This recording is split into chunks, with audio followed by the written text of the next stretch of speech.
Bonsoir et bienvenue à tous. La conférence de ce soir n'a pas de lien direct avec le 10e anniversaire de notre université populaire, contrairement aux conférences précédentes. Par contre, elle a à voir directement avec ce qui fait la spécificité de notre UP, à savoir le double regard que nous portons sur le monde contemporain via la création artistique et via la recherche universitaire. Donc ce soir, on va s'intéresser à la Corée du Nord avec le double regard d'un metteur en scène, Olivier Lopez, et d'une universitaire, Marie-Orange Rivet-Lassan. Merci à tous les deux d'avoir accepté notre invitation. Je vais rapidement vous présenter Olivier Lopez et puis Véronique Buy va vous présenter Marie-Ange Rivet-Lassan. L'idée de ce soir, en fait, elle nous est venue parce que nous accueillons au Volcan Olivier Lopez avec sa prochaine création qui s'appelle Bienvenue en Corée du Nord, qu'on accueille au Volcan du 11 au 14 janvier. Et ça nous a donné l'idée justement de croiser ce double regard sur ce pays.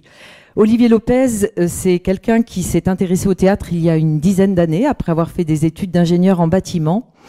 Il est devenu comédien et puis très vite, il s'est orienté vers la direction artistique et vers la mise en scène avec le désir de renouveler la formation de l'acteur, notamment à travers le burlesque et la figure du clown. Le clown qui est présent dans beaucoup de ses créations et peut-être certains d'entre vous ont eu l'occasion de voir en décembre 2014 un spectacle que nous avons accueilli, Les Clownesses au Volcan. Donc Olivier s'intéresse au clown et le clown c'est la figure de toutes les transgressions et de toutes les audaces. Et bien évidemment quand il a eu l'idée de donner au clown comme grain à moudre le régime et la dictature de la Corée du Nord et il s'est dit que ça ferait sans doute une confrontation assez intéressante. Donc il a emmené son équipe de comédiens en Corée du Nord en septembre dernier. Ils ont visité le pays, ils ont confronté leur lecture, leur vision qu'ils avaient de la Corée à travers les lectures et les journaux, ils l'ont confronté à la réalité qu'on leur a donné à voir là-bas. Et de toute cette matière, ils ont fait un spectacle, enfin ils sont en train de le créer, puisque la première sera donc donnée au Volcan, et là ils sont en pleine répétition. Donc voilà, il va nous raconter tout ça, et auparavant, Marie-Orange Rivet-Lassan, elle va nous donner des éclairages sur un pays dont on connaît finalement assez peu de choses. Voilà. Mesdames, Messieurs, donc nous sommes très heureux d'accueillir Marie-Orange Rivet-Lassan. Peut-être avez-vous déjà eu l'occasion de l'entendre sur les ondes, sur France Culture, sur RFI, ou plus récemment encore, le 26 juillet dernier, elle faisait partie des invités de l'émission de Thomas Chauvineau sur France Inter, le débat de midi. Et le débat de midi était consacré ce jour-là à cette question, la Corée du Nord est-elle en train de s'ouvrir? Vous voyez à quel point nous sommes très honorés de la recevoir aujourd'hui. Alors Marie-Orange Rivet-Lassan est maître de conférence à l'université Paris 7 Diderot. Elle est une ancienne élève des langues orientales. Elle est diplômée de l'EHESS, l'école des hautes études en sciences sociales, et elle a fait un 3e cycle à l'EHESS et en même temps aussi un doctorat à l'université de Séoul où elle a passé 6 ans. Marie-Orange Rivet-Lassan est aussi membre du Centre des études coréennes Chine-Corée-Japon à l'EHS CNRS et elle étudie de nombreux thèmes, notamment celui de la société rurale en Corée du Nord. Elle étudie aussi les élites sud-coréenne de la seconde génération dont la famille vient du Nord. Voilà. Elle a aussi d'autres activités. Elle est aussi experte auprès de l'OFPRA, c'est-à-dire l'Office français de protection des réfugiés et apatrides, et elle met ses compétences linguistiques au service des réfugiés nord-coréens. Ce n'est pas la première fois que Marie-Orange Rivet-Lassan vient au Havre, puisqu'elle a aussi donné des cours au campus Sciences Po, puisque, comme vous le savez, ils ont ce programme Europe-Asie. Et donc, elle nous fait le plaisir de revenir aujourd'hui dans cette ville où elle avait eu l'occasion déjà de venir. Voilà. Donc, dernière chose encore à dire, eh bien, grâce à sa connaissance pointue de la Corée, elle aide aussi les chefs d'entreprise, les cadres. Elle leur donne une formation pour ces cadres qui ont décidé d'aller travailler avec la Corée ou même s'établir. Et elle fait la même chose auprès des étudiants. Donc aujourd'hui, elle va pas nous aider à nous y installer pour faire des affaires ou des études, mais grâce à son dialogue avec Olivier Lopez, eh bien, elle va nous permettre de revenir sur certains nombres de clichés. Et d'une certaine façon, c'est une forme de voyage qu'elle nous offre, voyage au pays de la vérité. On va le dire comme ça. Je vous passe la parole. Merci.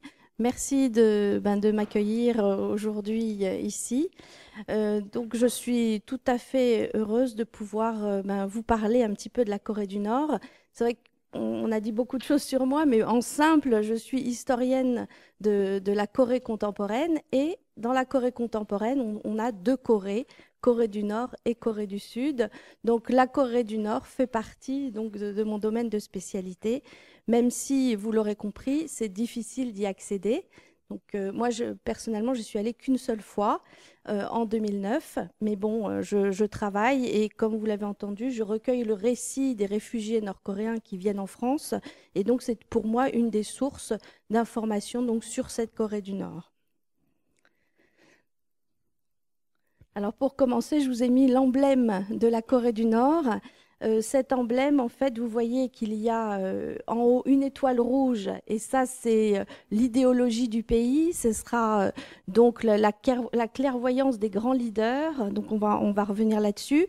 Et derrière, enfin, sur les côtés, vous avez des épis de blé, puisque, bon, l'autosuffisance alimentaire, c'est important pour la Corée du Nord, même peut-être s'ils n'y arrivent pas.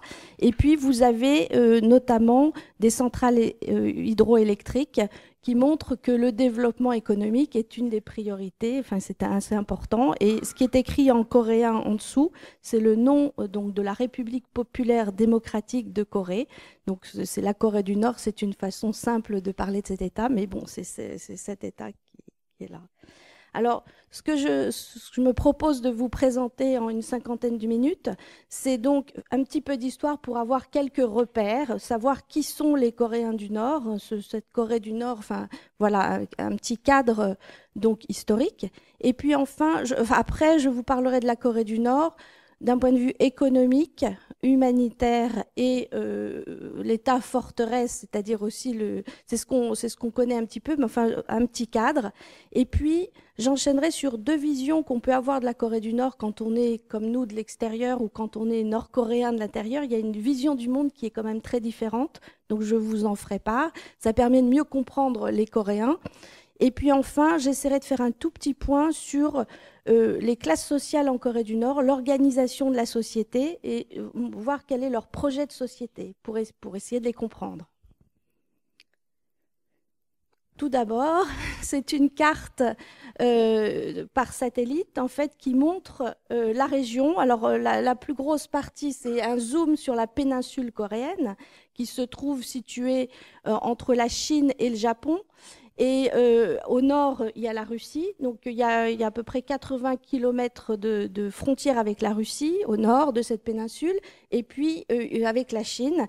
Et on voit que la nuit, finalement, cette Corée du Nord, c'est un trou noir. Donc, la Corée du Nord existe-t-elle? Enfin, si on devait se baser sur ce genre de carte, en fait, il n'y aurait pas de Corée du Nord.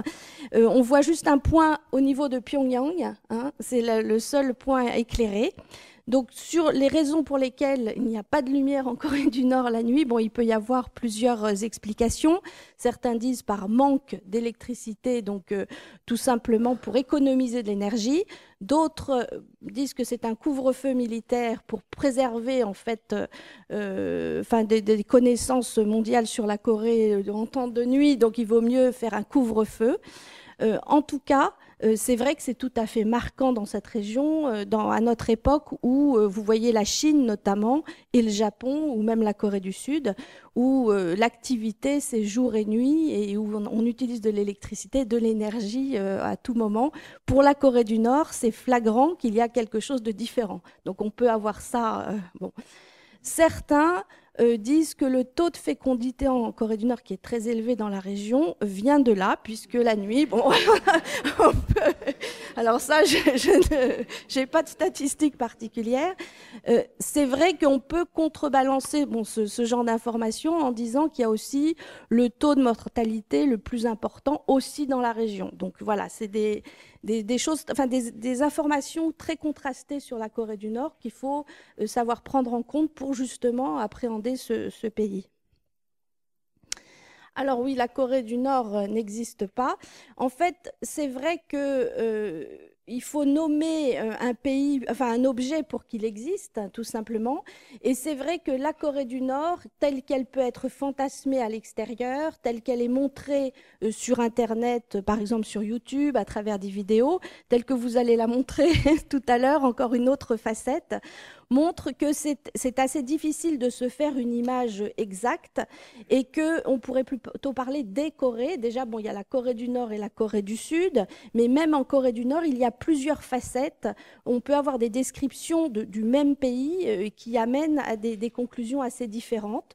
Donc, je pense qu'il faut se dire qu'il n'y a pas qu'une seule façon de voir la Corée du Nord, mais peut-être essayer de comprendre ce patchwork que peut être la Corée du Nord en voyant plusieurs aspects différents.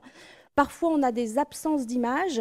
Pourquoi je dis ça? Parce que c'est vrai que sur Internet, vous allez trouver énormément d'images qui sont mises en ligne, mais c'est presque toujours la même chose, des clichés qui sont véhiculés, et il y a très peu de place pour des images nouvelles, plus concrètes.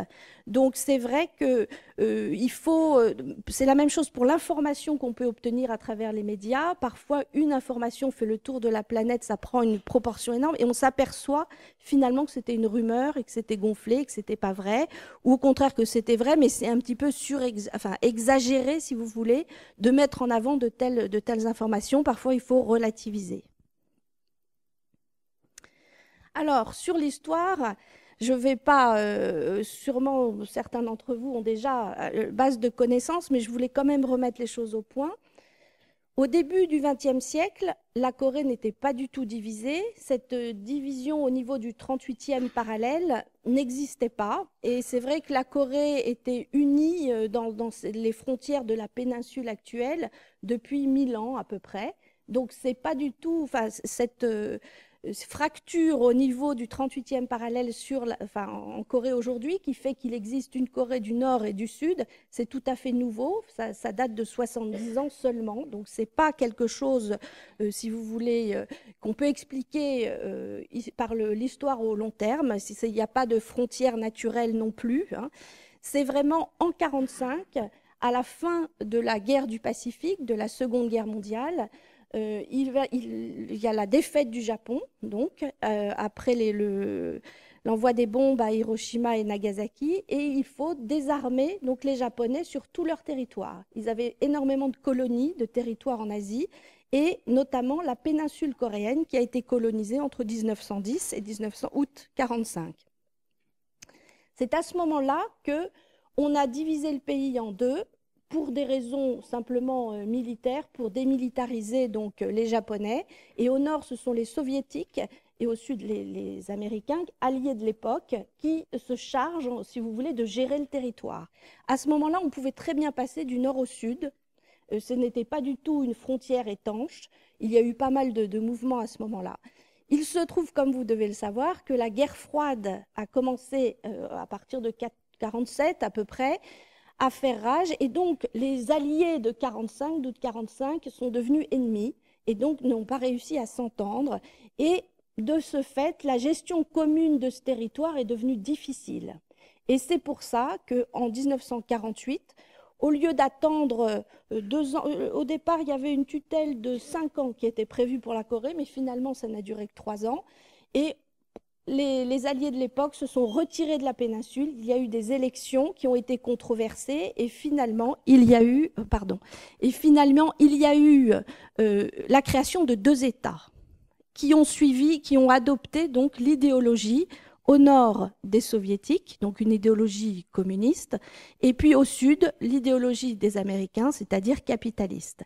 Et s'il n'y avait pas eu cette guerre froide à l'extérieur, il y aurait très bien pu y avoir un seul pays avec éventuellement une alternance gauche-droite comme on a pu voir ailleurs. Mais dans le cas coréen, en fait, il y a eu une cristallisation. Et donc cette frontière, c'est devenu une frontière au 38e parallèle, limite de deux États qui ne se sont pas reconnus. Et donc en 1950, le Nord a décidé de descendre au Sud pour réunifier le pays. C'est ce qui se passera aussi au Vietnam, où il y avait le Vietnam du Nord et du Sud, si vous voulez. Pour la Chine avec Taïwan, c'est un petit peu différent, mais en tout cas en Corée, ça a débouché sur une guerre, et cette guerre finalement n'a pas apporté grand-chose de positif concernant la réunification, puisque 3 ans plus tard, la frontière au niveau du 38e parallèle a un petit peu bougé, enfin elle n'est plus aussi droite, si vous voulez, elle est un peu plus bancale. Il y a eu des millions de morts, il y a eu une intervention des États-Unis, ils sont revenus avec des alliés dont les Français. Il y a eu un bataillon français qui est allé pour la guerre de Corée. Et puis au nord, vous avez eu les Chinois, surtout, qui sont rentrés au nord. Depuis 1949, la République populaire de Chine est installée. Et donc, dès 1950, ils interviennent en Corée du Nord. Et donc, cette guerre de Corée est un moment extrêmement important, puisque ça cristallise, si vous voulez, cette séparation au niveau du 38e parallèle. Et qu'à partir de ce moment-là, c'est plus une simple ligne qu'on peut traverser facilement, c'est devenu une zone de 4 km de large, étanche, où on n'autorise absolument aucun passage, sauf à un point où les élites, les militaires peuvent se rencontrer pour discuter. Donc c'est quelque chose de tout à fait particulier. Ça montre que le Sud est une île. On a vu la photo juste avant où la Corée du Nord n'existe pas, mais finalement pour le Sud, ça revient à être une île. Et pour le Nord, eh bien, il y a une communication totalement coupée avec le Sud. La seule communication du Nord terrestre, c'est avec la Chine, à la frontière nord, ou donc avec la Russie. Ensuite, il y a pas mal d'événements. Ce qui est important, c'est 1991, puisque les deux États, donc nord-coréens et sud-coréens, sont reconnus à l'ONU. Jusque-là, l'ONU reconnaissait uniquement donc la Corée du Sud, puisque les élections avaient été organisées par l'ONU en 1948. Et puis finalement, donc la Corée du Nord est quand même acceptée telle qu'elle est. Il y a eu des sommets intercoréens en 2000 et 2007, où il y a eu des rapprochements éventuels entre les deux Corées. On a parlé de traités de paix éventuels, mais techniquement, aujourd'hui, la péninsule coréenne est en guerre. Il y a eu un armistice de signé. Il y a une frontière terrestre qui est bien visible.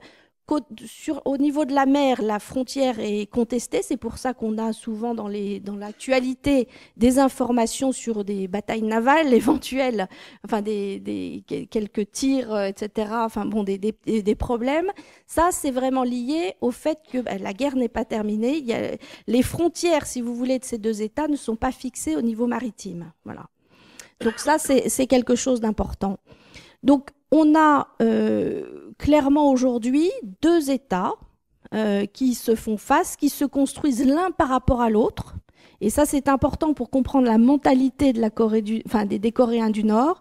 Ils ont peur d'être envahis par le Sud, puisqu'ils sont encore en guerre. Il y a une mobilisation générale. Les jeunes hommes coréens font entre 10 et 12 années de service militaire. Donc, c'est toute une tranche de la population, alors qui ne fait pas la guerre, puisque on voit personne, il n'y a pas de terrain de guerre. Il faut garder les frontières, ça oui, mais ils sont mobilisés sur le terrain économique. Voilà, c'est ça qu'il faut voir. Mais quand même, ça fait une des armées les plus grosses du monde. Et puis au sud, vous avez en face un pays anticommuniste, avec une loi de sécurité nationale encore très très forte. Et pas anticommuniste chinois, puisqu'il y a des liens économiques avec la Chine, mais anticommuniste nord-coréen, et une peur des espions, une peur que la Corée du Nord décide de réenvahir le Sud, etc. Donc ça, c'est une des... Si vous voulez, c'est extrêmement important, puisque le dialogue entre les deux peuples est rendu difficile par une frontière étanche et d'autre part par deux idéologies qui se visent mutuellement et la non-reconnaissance de l'un de l'autre. Voilà. Alors ici, les deux drapeaux, vous voyez qu'ils ont le drapeau nord-coréen, donc c'est le rouge avec l'étoile, et puis l'autre, donc le drapeau sud-coréen. Dans la langue, si vous voulez, les deux pays ne s'appellent pas de la même façon. Je vous ai mis ici en bas, pour la Corée du Nord, le mot Choson. Choson, c'est le nom du dernier royaume coréen au XIXe siècle. Et les Nord-Coréens, donc, s'appellent la République populaire démocratique de Choson. Ils ont conservé ce mot Choson. Et quand ils parlent de la Corée du Sud, ils disent le Choson du Sud. Voilà. Et eux, c'est le Choson du Nord. Or, les Sud-Coréens, eux, n'utilisent pas le même mot en coréen pour parler de la Corée, pour traduire le mot Corée. Ils parlent de Hanguk. Et donc, il y aura le Hanguk, le Han du Nord et le Han du Sud. Donc, quand vous parlez en coréen avec des Coréens, vous devez choisir, quand vous parlez de la Corée, un des deux mots. Il faut choisir ou Choson ou Hanguk. Et par ce choix, en fait, vous montrez une position idéologique. Donc c'est assez délicat et vous voyez que ça va jusque dans le vocabulaire. Donc la conception du monde, si vous voulez, passe aussi par ça. Je vous ai remis juste un tout petit peu, mais ça vous retrouverez pour ceux qui sont intéressés par la guerre de Corée, en fait, quelques images. C'est vrai que les Nord-Coréens en septembre 1950, de juin à septembre 1950, les Nord-Coréens sont vraiment descendus jusqu'au sud de la péninsule et ont fait peur à tout le monde. Et c'est pour ça que les Alliés sont revenus aider les Sud-Coréens. Et puis après, donc avec les Alliés, ils sont remontés, c'est le vert foncé, ils sont remontés, si vous voulez, jusque presque aux portes de la Chine. Et c'est pour ça que les Chinois se sont engagés dans ce conflit pour venir à la rescousse des Nord-Coréens. Et finalement, dernière image, on retrouve à peu près donc un statu quo avec des pertes humaines, des pertes, si vous voulez, économiques, le pays dévasté, les forêts brûlées, etc., des orphelins, une situation qui était dramatique au nord et au sud. Vraiment, en 1953, le pays est exsangue de partout, les Nord-Coréens se sont enterrés pour survivre, ils sont pilonnés par l'aviation américaine notamment. Il ne faut pas oublier que dans la région, 5 ans plus tôt, enfin en 1945, il y a eu les bombes d'Hiroshima et Nagasaki. Pendant cette guerre de Corée, MacArthur avait envie de faire réenvoyer des bombes, des pluies de bombes atomiques sur la Corée du Nord. Donc pour les Coréens du Nord, vous avez tous entendu parler de leur programme nucléaire, eh bien ça vient de là. En fait, ils se disent, nous on est en danger, on est menacés, notre ennemi ce sont les Américains qui ont déjà envoyé des bombes, ils peuvent en réenvoyer d'autres. Donc c'est vraiment une peur, quelque chose de terrible. Et c'est vrai que dans les années 2000 et 2010, ils ont alors, soi-disant, réussi des essais nucléaires. Alors moi, je ne suis pas spécialiste du nucléaire, mais bon, on s'accorde à dire qu'ils font des progrès dans ce sens. Je ne sais pas exactement le degré de développement de leurs bombes, mais en tout cas, leur objectif, c'est d'avoir ce parapluie atomique de façon à se protéger. Enfin, c'est vraiment la défensive. Les Nord-Coréens, a priori, n'ont pas envie d'envahir le monde. C'est de l'ordre de la défense. Hein, ils ont envie de se protéger et de faire peur, de faire parler d'eux de façon à ce qu'on les écrase pas. Hein. Il faut comprendre la mentalité, si vous voulez, de ce point de vue-là.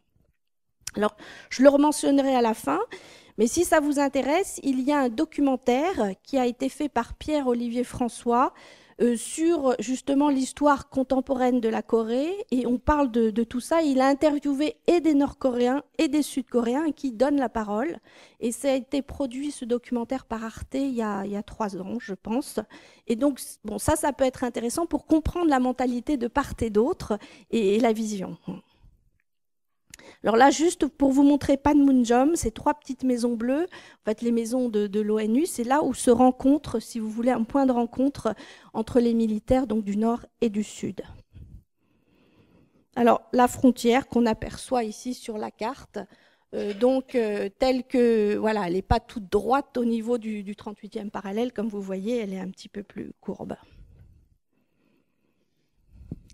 Alors maintenant, juste quelques idées donc sur cette Corée du Nord, qui est passée du niveau du premier dragon asiatique. Alors pourquoi j'ai dit ça? Parce que aujourd'hui, l'image qu'on a de la Corée du Nord et de son économie, c'est quelque chose de désastreux. Elle est au niveau les plus bas Mais ce qu'il faut savoir, c'est que la zone nord de cette péninsule coréenne, en 1945, était plutôt riche et développée.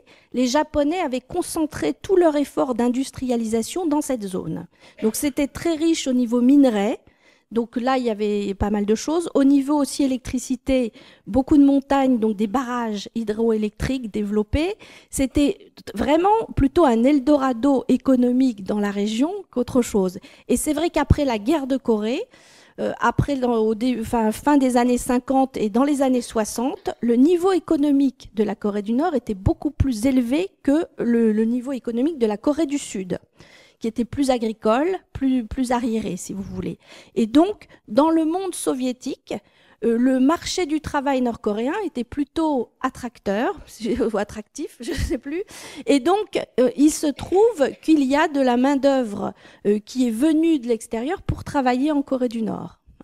C'était plutôt un lieu où on avait envie d'aller. Au niveau de la modernité aussi, il y a des films, je ne sais pas si vous avez vu des vieux films nord-coréens, qui prônent en fait la modernité de la Corée, de la femme nord-coréenne moderne, etc., l'usage du téléphone, etc., etc. Tout ce côté modernité, bon, qui finalement, enfin, on ne pense pas à ça quand on parle de la Corée du Nord.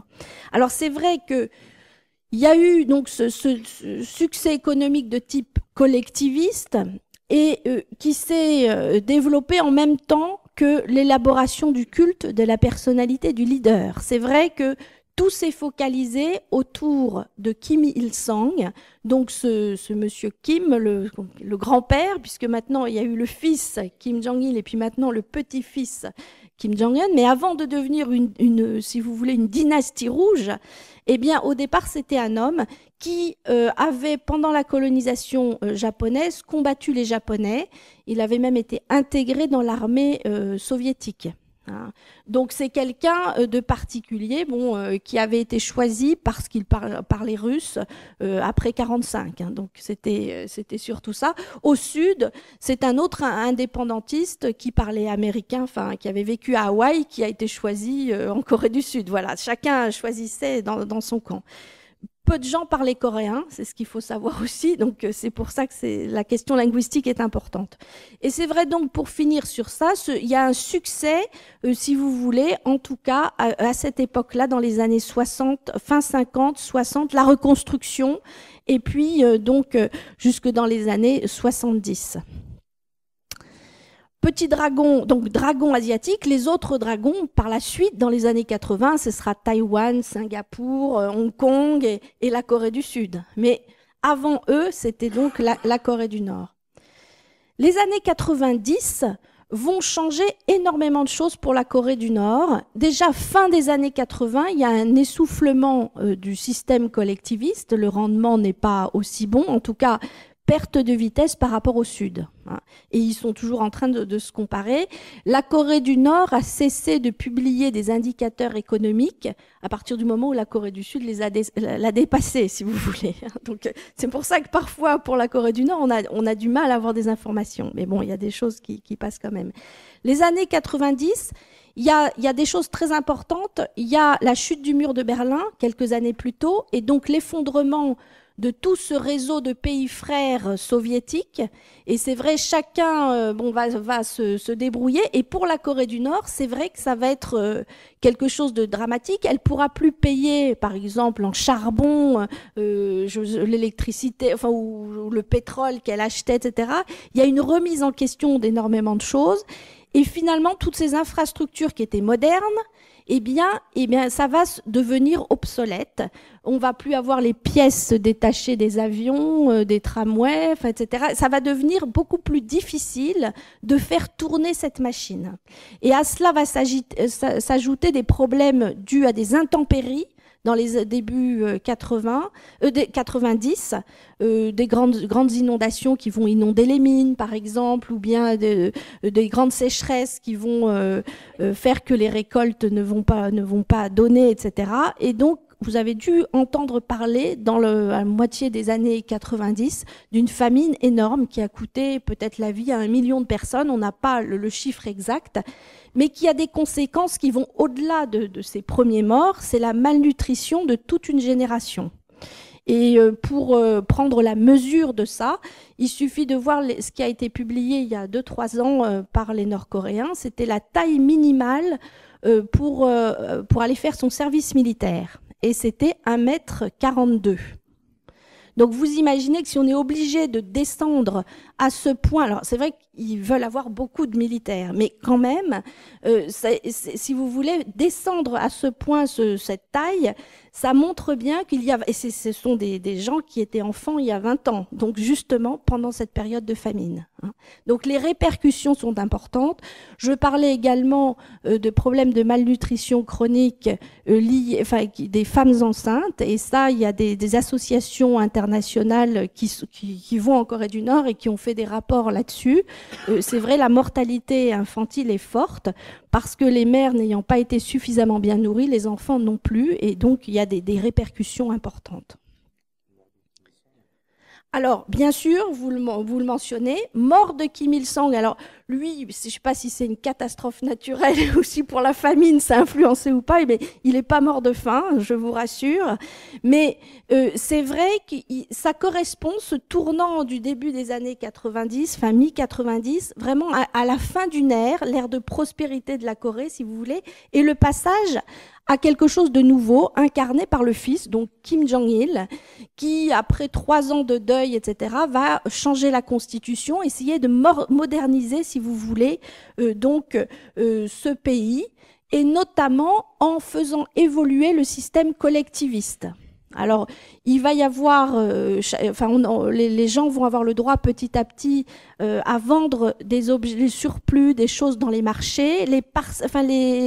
Il reste quelques grandes entreprises collectives, bien sûr. Il reste aussi des entreprises agricoles collectives, mais il y a aussi beaucoup de petits entrepreneurs qui ont vu pignon sur rue depuis les années 2000.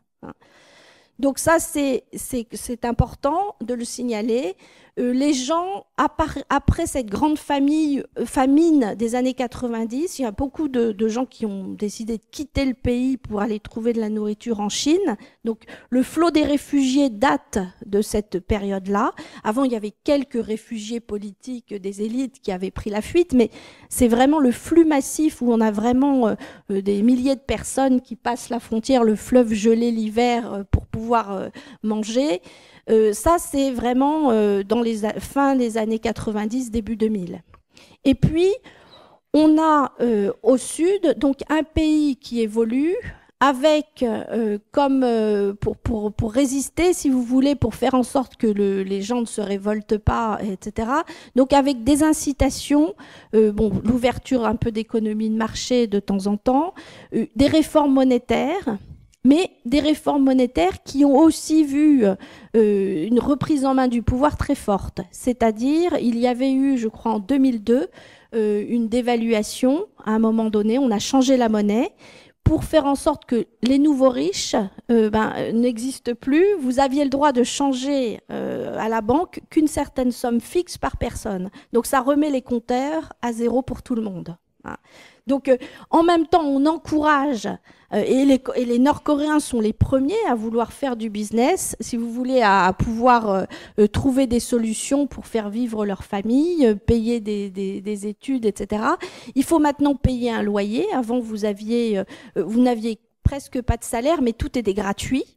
Et après, donc, les années 95-98, eh bien maintenant, vous pouvez acheter une maison, vous pouvez également, donc il faut payer un loyer, vous allez être rémunéré en fonction du travail que vous avez fourni, alors qu'avant, vous aviez des rations alimentaires qu'on vous donnait en fonction du travail que vous faisiez. Donc c'est vraiment, pour les Nord-Coréens, quand on parle avec des Nord-Coréens, il faut vraiment savoir à quelle époque ils ont quitté la Corée du Nord, puisqu'il y a vraiment 2 systèmes très très différents, et donc on ne parlera pas de la même situation dans les 2 cas. Donc voilà, une chose qui est importante et qui n'a pas changé, c'est le culte qui est rendu donc au grand leader. Donc là, c'est le père Kim Il-sung. Vous voyez, oui. Alors maintenant, il y en a une deuxième avec le fils. Mais là, bon, en tout cas, Kim Il-sung, mort en 94, a été, à titre posthume, nommé président éternel de la Corée du Nord. Donc, le chef de l'État nord-coréen est un mort qui est éternel. Donc, vous voyez, vous ne pouvez pas faire de coup d'État contre un mort. Hein, ça, c'est difficile. Et donc, son fils, lui, a pris la deuxième place. Hein, et lui, il était notamment secrétaire général du Parti du Travail. Et à sa mort, lui aussi est devenu secrétaire du Parti du Travail éternel. Et donc, le troisième a pris la troisième place. Alors, je ne sais pas, chaque génération, on va descendre dans le si vous voulez, dans la hiérarchie de l'État. Mais c'est vrai que c'est un moyen, au niveau des élites, très facile pour conserver la mémoire, si vous voulez, et faire en sorte que ce pays perdure.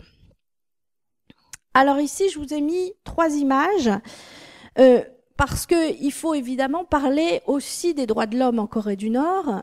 Vous avez dû tous en entendre parler. C'est vrai que je reparlerai des classes sociales après et on comprendra peut-être mieux pourquoi. Mais c'est vrai que tout ça, c'est vrai pour la Corée du Nord. Vous avez à une extrême, évidemment, des enfants qui sont sous-nourris, orphelins, qui sont vraiment pas du tout intégrés dans la société, marginaux. Vous avez ceux qui sont dans le système, au milieu, et qui travaillent aussi. Là, on les voit ranger, etc., la cantine. Enfin, en tout cas, ils ont de quoi manger. Et vous avez aussi les pionniers, membres du parti, qui, eux, sont tout à la dévotion du grand leader, qui sont choisis sur le volet et qui vont glorifier le régime. Voilà. Vous avez absolument tout ça, c'est la Corée du Nord. On ne peut pas exclure une image par rapport à l'autre. Bon, la proportion, vous me direz combien de chaque catégorie. Évidemment, la catégorie du milieu, c'est la plus importante. Les exclus du régime, alors, il y a des camps de travail qui existent où on pense qu'il y a à peu près 200 000 personnes qui sont incarcérées. Ce qu'il faut savoir en Corée du Nord, c'est que quand il y a un crime politique, on ne met pas uniquement la personne concernée dans les camps de travail, on met toute sa famille sur plusieurs générations. Donc c'est le crime, on appelle ça par association. Voilà. Donc ça, c'est quelque chose d'important et c'est vrai que c'est particulier, cette façon de voir les choses, comme si un crime était héréditaire, si vous voulez. Les élites, en fait, les membres du Parti du Travail, ce sont vraiment ceux qui, c'est la crème de la société. On pense que c'est à peu près 17% de la population. Donc c'est quand même important.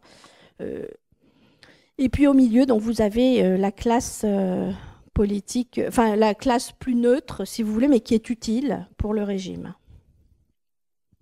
Les idéologies politiques, donc une qui est très importante, c'est ce qu'on appelle le juche. Alors je vous ai mis plusieurs transcriptions parce qu'on trouve plein de façons de transcrire en caractère latin ce mot juche. Enfin, si vous prononcez juche, ça va. Et donc ça signifie compter sur ses propres forces, autosuffisance, indépendance. Et c'est vrai que c'est ça qui a motivé, si vous voulez, la Corée du Nord, les élites, le Kim Il-sung depuis le départ. Et il a joué au niveau international à ne pas donner tout, soit à la Chine, par exemple, soit à la Russie ou l'Union soviétique, mais à jouer sur les deux tableaux. Voilà. Pour l'économie, il est capable de refuser des sacs de riz, même si son pays a faim, pour cette raison de l'indépendance. Donc c'est vraiment quelque chose de très fort, et ce qui est recherché, c'est ça. Et bon, on demande un effort énorme à la population pour justement arriver à ça. Et la responsabilité de cette idéologie, c'est bien le Parti du Travail de Choson, qui lui est au-dessus si vous voulez, des institutions de l'État. Vous avez bien un gouvernement, vous avez 3 pouvoirs, législatif, exécutif, judiciaire, etc. Vous avez tout, comme dans une république normale, si vous voulez, que si vous regardez la constitution nord-coréenne, ça ressemble à une république tout à fait normale. Ce qui change, c'est eh bien ce Parti du Travail qui est au-dessus, si vous voulez, des lois, au-dessus de tout, et qui, dont les leaders, si vous voulez, sont au-dessus du président de la République, si je puis dire. Donc ça, c'est quelque chose d'important. Et puis après, il y a plusieurs idéologies connexes, comme celle de la politique de l'armée d'abord, c'était surtout sur Kim Jong-il, où on mettait l'accent sur justement la protection des militaires, etc. Comme vous avez à peu près 1 million d'hommes, derrière vous avez 1 million de familles, donc ça recoupe quand même pas mal de gens. Donc si vous soignez les militaires, c'est plutôt bien. Et on avait vu que le nucléaire est important, donc il y a aussi tout cet aspect développement de ces technologies militaires, de la balistique. On entend régulièrement parler d'essais de missiles, etc. chez les Coréens. Bon, c'est suite à cette politique. Et puis troisième volet, et c'est là où il peut y avoir une évolution, et il faut être attentif à ce qui est dit. Donc il y a l'ouverture en faveur une politique en faveur de l'ouverture aux investissements étrangers.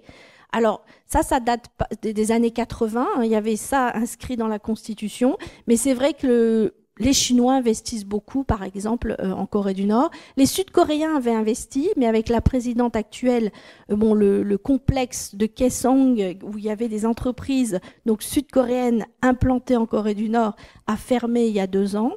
Mais bon, ça pourrait se réouvrir. Et donc, il y a un intérêt du régime, évidemment, pour se procurer de l'argent et des devises, d'ouvrir son sol donc à cette économie. Il y a pas mal de délocalisation même d'entreprises chinoises en Corée du Nord parce que la main-d'œuvre est moins chère. Hein, donc on ne pense pas souvent à ça, mais ça existe aussi. Alors l'échec de la Corée du Nord, je résume 2 choses. Peut-être la fin de l'URSS et du bloc soviétique. C'est vrai que ça a vraiment eu des conséquences importantes. Deuxièmement, un échec économique qui a suivi après, évidemment, les grandes difficultés des années 90, mais aussi l'embargo américain, et bon, ONU aussi, toutes ces sanctions qui font suite au programme nucléaire nord-coréen. Et puis, vous avez, pour évaluer le niveau de vie des Nord-Coréens, c'est très difficile puisqu'on n'a pas assez de statistiques fiables et on verra peut-être que ce que vous avez vu, vous, c'est un petit peu différent de ce que d'autres voient à d'autres moments, mais j'insiste sur la diversité en fait des situations en Corée du Nord. Et puis après, donc les problèmes éventuellement climatiques. Bon, l'économie nord-coréenne étant assez fragile, bien sûr. L'été dernier, il y a eu une sécheresse très importante, donc le niveau d'eau dans les barrages était très bas et donc au mois de septembre, il y a eu des coupures d'électricité extrêmement importantes, même à Pyongyang, qui est pourtant en général extrêmement bien loti au niveau énergétique. Donc c'est vrai qu'il y a une faiblesse de ce côté-là. Ça, ce sont des images que vous devez bien connaître, puisque quand on parle de la Corée du Nord, effectivement, eh bien, on parle de cette balistique et on voit que la fierté des Nord-Coréens, c'est de pouvoir atteindre sur la carte donc le territoire, en théorie, pouvoir atteindre le territoire américain qui est l'ennemi juré. Et voilà, donc ça réconforte peut-être les Nord-Coréens d'avoir ce genre d'ustensile. Comme vous savez que, en Corée du Sud, il y a un bouclier antimissile qui est en train de se déployer. Donc voilà, c'est la guerre, si vous voulez, à ce niveau-là. Ici, bon, des caricatures qui datent peut-être un peu, mais c'est vrai qu'il y a énormément de choses à dire sur tout ça, mais peut-être que si vous avez des questions, je pourrais y répondre tout à l'heure. Voilà, juste une chose pour rappeler que la Corée du Nord, en termes de population, c'est 24 millions de personnes, alors qu'en Corée du Sud, on approche plus des 50 millions de personnes, et que, évidemment, au niveau de la richesse, eh bien, c'est très, très, très faible par rapport à la Corée du Sud, qui est devenue une 13e puissance mondiale. Donc, on voit bien le décalage qui existe entre ces 2 Corées, et parfois, on peut même penser, les Coréens du Nord se sentent un petit peu, évidemment, écrasés par la victoire de ceux qui sont en face. On voit bien qu'ils n'auraient pas la force d'envahir le Nord, et ils ne sont pas suicidaires non plus.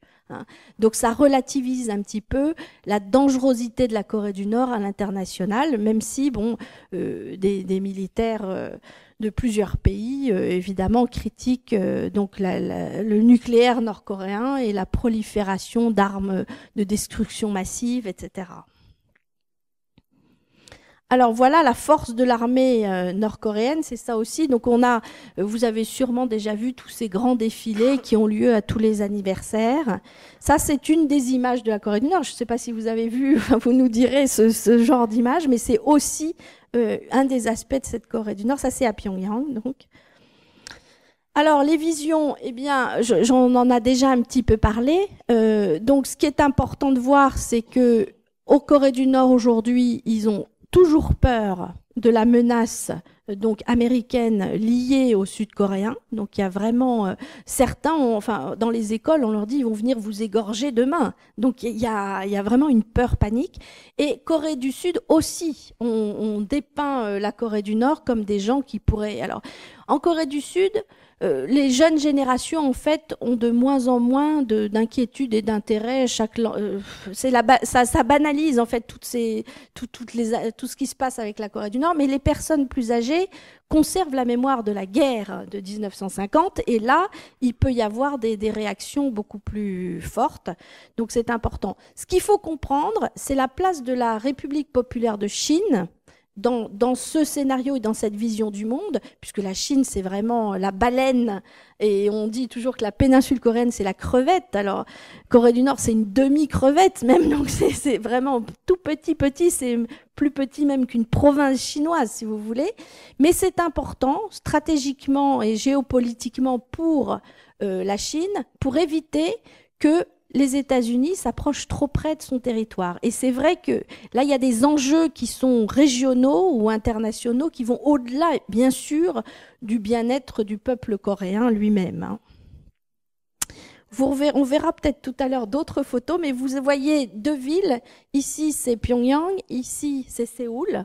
Et vous voyez qu'à première vue, il y a des ressemblances quand même frappantes. Enfin, pas le fameux building, mais cet hôtel. Mais sinon, c'est vrai que bon, on peut voir aussi la Corée du Nord aujourd'hui comme un pays avec une ville développée aussi, Pyongyang en tout cas.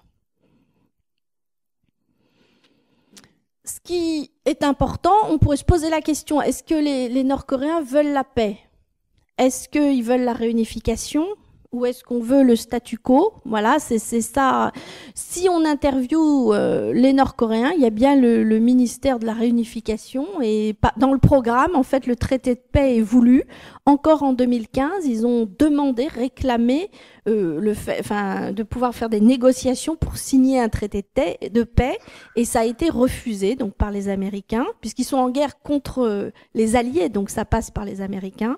Donc là, je ne sais pas, avec les nouvelles élections, avec Trump aux États-Unis, est-ce que ça va être un négociateur hors pair qui va aller nous signer ce traité de paix en Corée? Ben, pourquoi pas, moi, on peut voir ça. Sinon, la réunification, mais laquelle? Les Nord-Coréens, eux, veulent une réunification d'abord politique, comme une confédération de Corée, où il y aurait une coexistence de deux États dans cette configuration politique, alors que les Sud-Coréens veulent d'abord une réunification économique, et puis finalement absorber économiquement le Nord. Voilà, ce dont évidemment les Nord-Coréens ne veulent pas. Donc c'est ça qui pose problème. Et puis après, vous avez tous les Coréens de la diaspora, notamment ceux qui sont au Japon, qui n'ont pas choisi entre la nationalité nord-coréenne ou sud-coréenne, et qui, eux, pensent à la Corée, ou bien des Coréens qui ont été déportés en 1937, par exemple au Kazakhstan, etc., qui ont cette idée de la Corée unifiée, si vous voulez, et qui aimeraient qu'il y ait un nouvel État unifié. Mais ça, c'est effectivement très difficile. Et ce qu'on a vu jusqu'ici, c'était le statu quo qui finalement l'emportait. Donc on reste dans un état de guerre, voilà, pour l'instant. Bien qu'il y ait des volontés de part et d'autre de la population, dans les mots en tout cas, d'une réunification, il ne faut pas oublier qu'il y a des familles séparées par la fin de la guerre. Des gens, alors il y a eu les Croix-Rouges qui ont organisé des rencontres pour se revoir 10 minutes, 2-3 jours dans des zones prévues pour ça. Mais c'est vrai que c'est assez dramatique. ça fait maintenant 70 ans, donc les gens qui y avaient encore de la famille, meurent de plus en plus.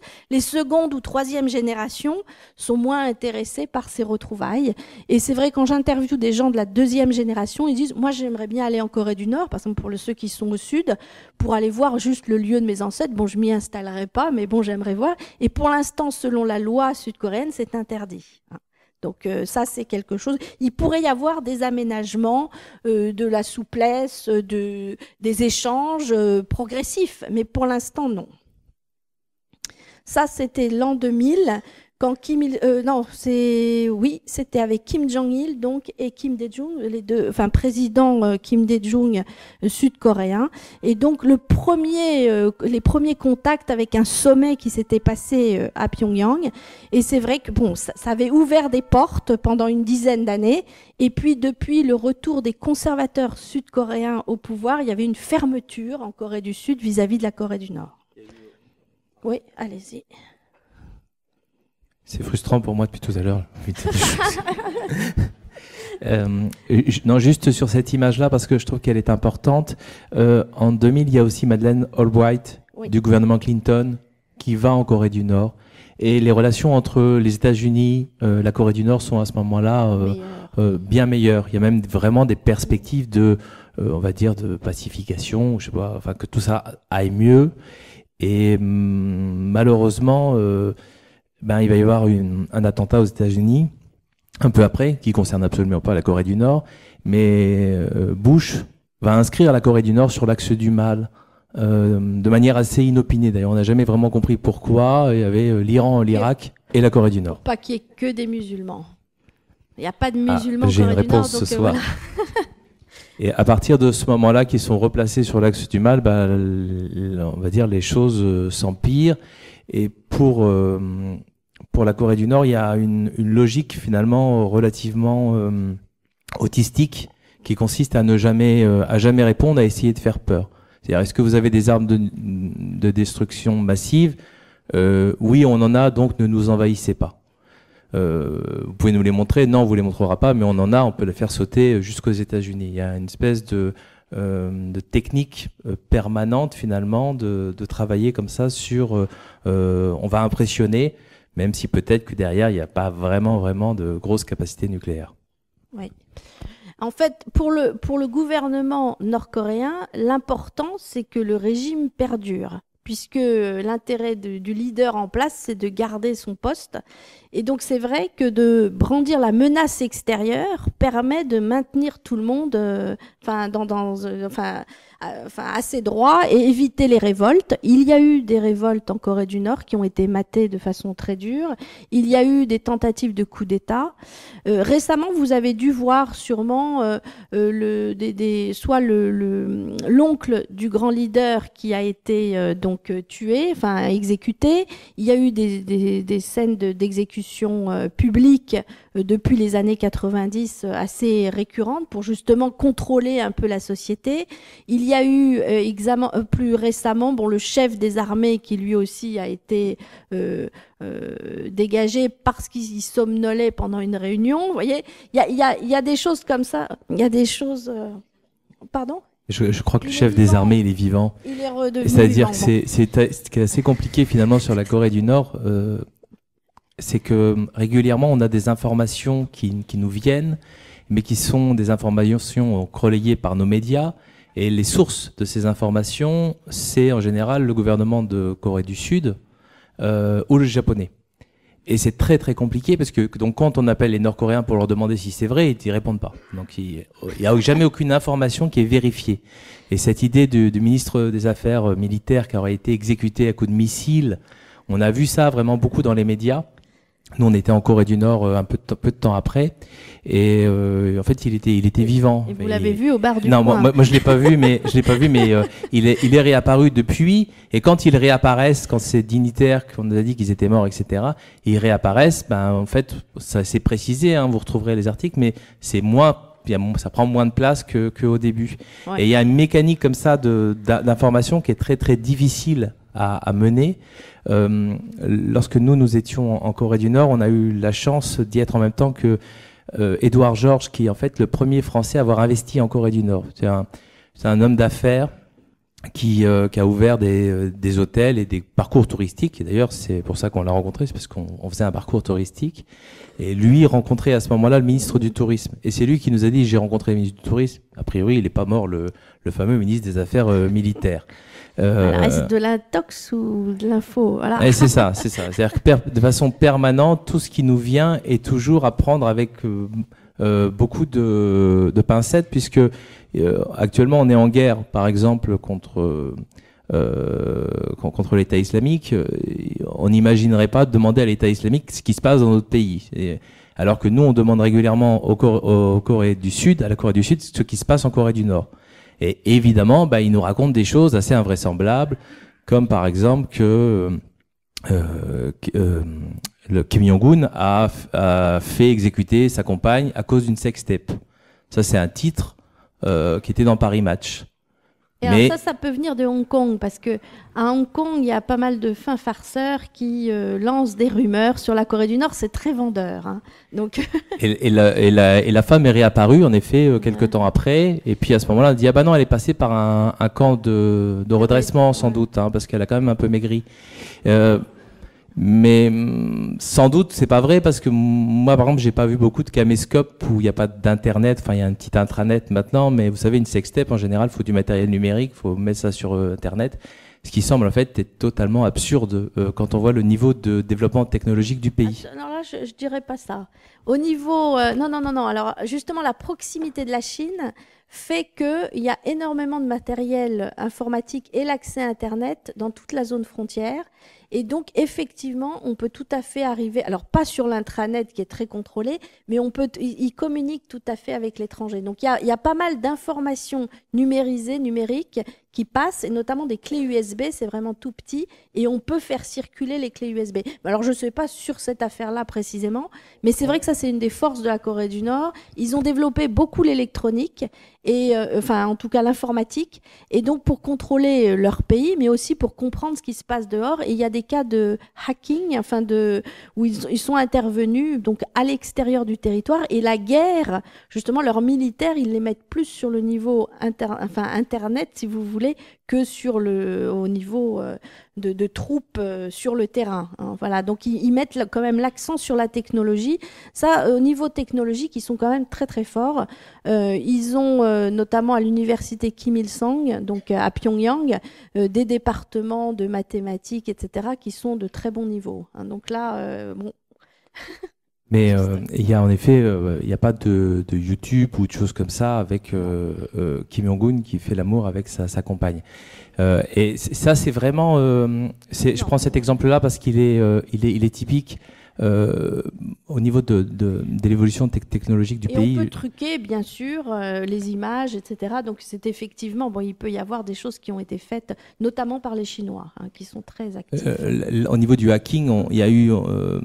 On a évoqué au moment où on a eu l'idée du spectacle, qu'on a expliqué en fait qu'on voulait partir en Corée du Nord aux collectivités. Il y a eu l'affaire Sony avec The Interview.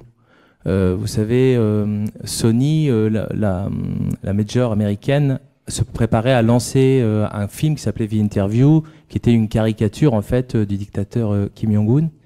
Et il y a eu une attaque, une cyberattaque, et tous leurs mails ont été excusez-moi, je perds mes mots, piratés. Voilà. Merci. Ont été piratés, des films ont été piratés, mis en libre accès, etc. Et à ce moment-là, il y a eu un vent de panique parce qu'on a accusé tout de suite la Corée du Nord en disant c'est eux, ils ont peut-être payé des. Est-ce qu'ils ont une armée de cyberattaques ou ils ont payé des mercenaires qui ont piraté Sony pour leur compte et puis détruit Sony? Ce qui est sûr, c'est qu'en fait, on ne sait pas. Hein, enfin, personne ne sait vraiment qui a fait ça. On pense que c'est à cause d'eux. Mais ce qui est sûr, c'est qu'à ce moment-là, les autres majors américaines avaient aussi préparé des films sur la Corée du Nord. Il y avait notamment une adaptation de la bande dessinée Pyongyang de Guy Delisle qui rentrait en tournage une semaine après, et tout a été arrêté. Tous les projets des majors américaines ont été arrêtés sur la Corée du Nord parce que dans le doute, ils ont sorti leur parapluie. C'est-à-dire que à chaque fois, finalement, même si c'est rumeur, même si on se dit que c'est peut-être eux qui ont fait ça, du coup, ça a des conséquences. C'est que finalement, il y a un principe de précaution qui est très fort dans nos pays, qui est mis en place. Et par précaution, eh bien, on ne fait plus rien sur la Corée du Nord, où on n'en parle plus. La Corée du Nord fait peur. Et c'est l'objectif des Nord-Coréens, qu'on parle d'eux, déjà, qu'il y ait des scandales, etc. À la limite, c'est eux qui peuvent les lancer pour justement faire parler d'eux. C'est vraiment cette technique, ne pas être oublié, faire peur. Voilà, ça c'est vraiment typique. Là, je rebondis juste sur George Bush. Là, vous le voyez, avec le président sud-coréen de l'époque, Roh Moo-hyun, qui était un peu progressif, qui voulait l'ouverture. Et évidemment, avec George Bush, très frileux, qui a refusé donc cette ouverture. Et donc 2007, donc le deuxième sommet qui a échoué. Il n'y a pas eu de traité de paix du tout à l'époque. Donc je passe vite. Là, c'est une image que je voulais vous montrer qui est à mon sens importante.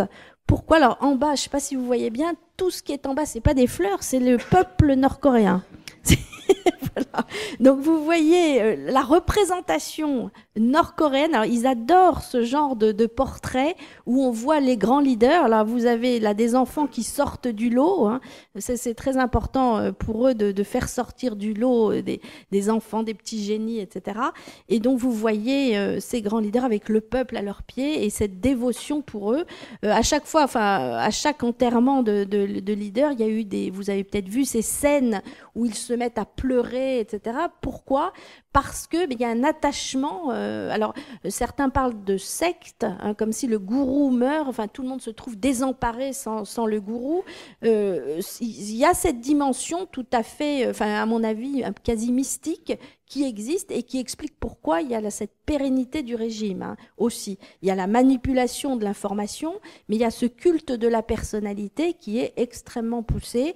Et puis, oui, le fait qu'on essaie de punir toutes les personnes mais qui s'intéressent à l'extérieur ou qui veulent faire évoluer le système d'une façon individuelle. Juste pour terminer, un point un peu plus précis sur la société sud-coréenne. Je vous ai montré 3 photos d'enfants tout à l'heure et je vous ai parlé de 3 catégories. C'est vrai qu'on sait peu que la société nord-coréenne, depuis les années 50, a été classée en une 50aine de catégories. Ce système de classement social est un système qui vient de Staline. Ça a été appliqué dans d'autres républiques populaires dans le monde soviétique. Donc, ce n'est pas au départ propre à la Corée. Hein, c'est un système de fichage des familles où on essaie de voir qui faisait quoi avant la révolution communiste, si vous voulez. Donc, on va mettre ceux qui étaient des loyaux révolutionnaires. Vous avez ceux qui avaient des propriétaires terriens dans leur famille, donc ceux-là, ou des bourgeois, donc ça, c'est à bannir. Et vous avez comme ça un quadrillage de la population avec toute l'hérédité de la famille. Et en temps normal, alors il y a des gens qui sont bannis d'office, qu'on va exécuter. Si c'était des collaborateurs pro-japonais, ils n'ont pas résisté longtemps, ils ont été exécutés, alors qu'au Sud, ils n'ont pas été épurés, si vous voulez. Mais en tout cas, en Corée du Nord, vous avez, si par exemple vous avez un problème, vous avez volé un œuf, eh bien, si vous venez d'une famille avec un très bon sangbun, c'est-à-dire une identité sociale valorisante, eh bien, il va vous arriver presque rien. On va peut-être même vous féliciter si vous êtes dans l'entourage du grand leader. En revanche, si vous venez d'une famille où il y a une suspicion sur la qualité en fait sociale de votre famille, là, vous pouvez être exécuté publiquement pour le même crime, si vous voulez. Donc, il y a vraiment 2 poids, 2 mesures en fonction de votre carnet, si vous voulez, de propreté sociale, si je puis dire.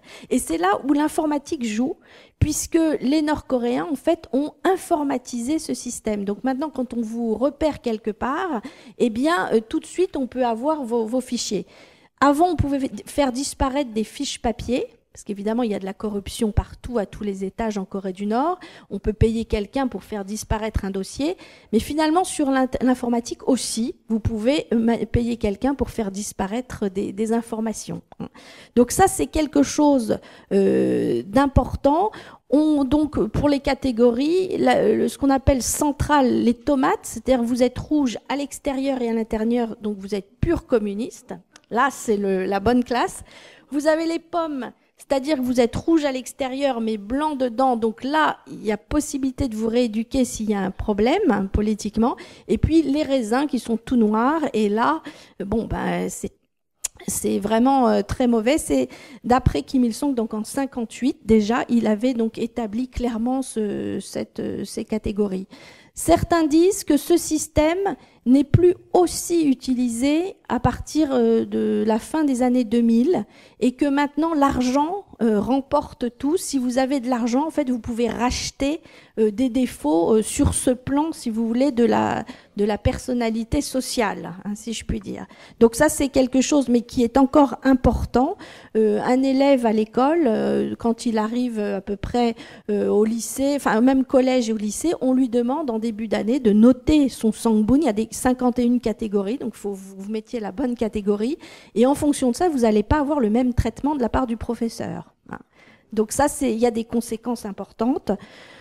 Ici, alors, donc le sangbun, c'est ça.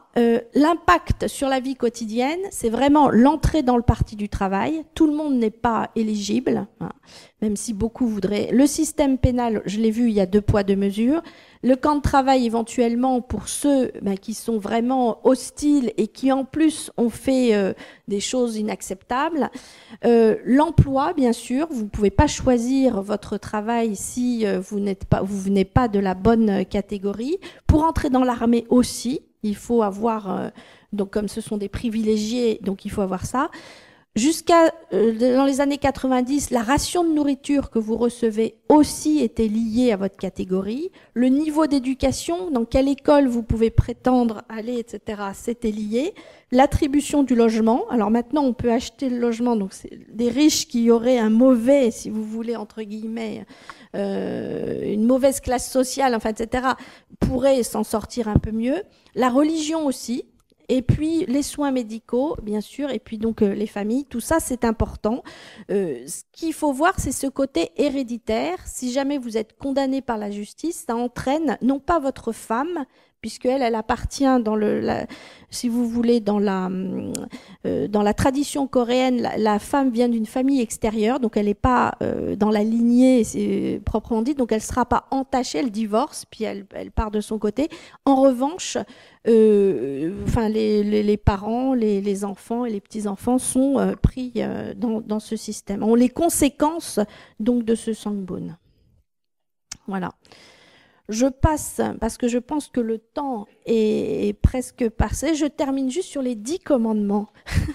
Alors, je vous inviterai à aller voir ça. Enfin, il y a une traduction en anglais de ces 10 commandements, qui sont les 10 commandements du Parti du travail. Je vous en ai parlé tout à l'heure en disant que ce Parti du travail de Kim Il-sung est au-dessus de l'État. Et c'est lui qui, finalement, enfin, le grand leader, et toutes les décisions politiques viennent d'en haut. Donc ça, c'est quelque chose d'important. Et c'est vrai, quand on lit ces 10 commandements, j'appelle ça des commandements parce que ça semble être très religieux. Donc c'est lié à ce culte du grand leader. Et c'est vrai, ça sacralise tout ce que peut dire le parti, finalement, même si c'est totalement irrationnel, eh bien c'est ça qui prime sur tout le reste. Hein. Donc c'est quelque chose d'extrêmement... Pour bien comprendre la Corée du Nord, bien comprendre la logique des décisions des Nord-Coréens qu'on peut rencontrer, etc., eh bien c'est parce que derrière, il y a quelqu'un qui dit quoi faire, que dire, enfin voilà, ce qui convient, enfin l'attitude qui convient, etc. Donc, quand des étrangers viennent en Corée, il y a un programme, bien sûr, et tout a été préparé à l'avance. Il faut des autorisations spéciales. Alors, vous nous le direz à votre niveau si c'était vrai ou pas. Si on a des initiatives personnelles, on veut improviser des choses, la marge de manœuvre est faible, en général, parce que les Coréens doivent en reporter, donc, à leurs anges gardiens du Parti du travail, et ils doivent vérifier si ça rentre bien dans les 10 commandements ou pas. Donc il y a ce poids au quotidien qui est extrêmement fort. Voilà. Bon. Pour en savoir plus, donc oui, en dernier, donc c'est le documentaire d'Arte en 2013, donc Corée impossible réunification. Si ça vous intéresse, je vous invite à le voir. C'est vraiment très bien fait au niveau de l'histoire contemporaine, avec donc la voix qui est donnée aussi bien à des Nord-Coréens et Sud-Coréens, et on voit bien le contraste. Pourtant, il s'agit bien d'une histoire commune et bien d'un même peuple, mais pourtant une différence assez forte. Donc là, vous avez des choses. Et puis pour terminer, voilà, la fameuse BD dont vous avez parlé tout à l'heure de Pyongyang de Guy Delisle, mais également une bande dessinée qui s'appelle Le Visiteur du Sud. Donc ça a été traduit donc en français. Le journal de Monsieur Ho en Corée du Nord, c'était au début des années 2000 quand les Sud-Coréens avaient un projet de centrale électrique en Corée du Nord où des ouvriers nord-coréens donc sont allés, des ouvriers sud-coréens sont allés travailler au Nord et un a pris des petits croquis, etc. Et c'est vrai que il a travaillé au quotidien avec des gens simples, si vous voulez, et donc ça montre bien la mentalité et la différence en fait qu'il peut y avoir, et aussi les points communs, hein, les points culturels communs. Voilà.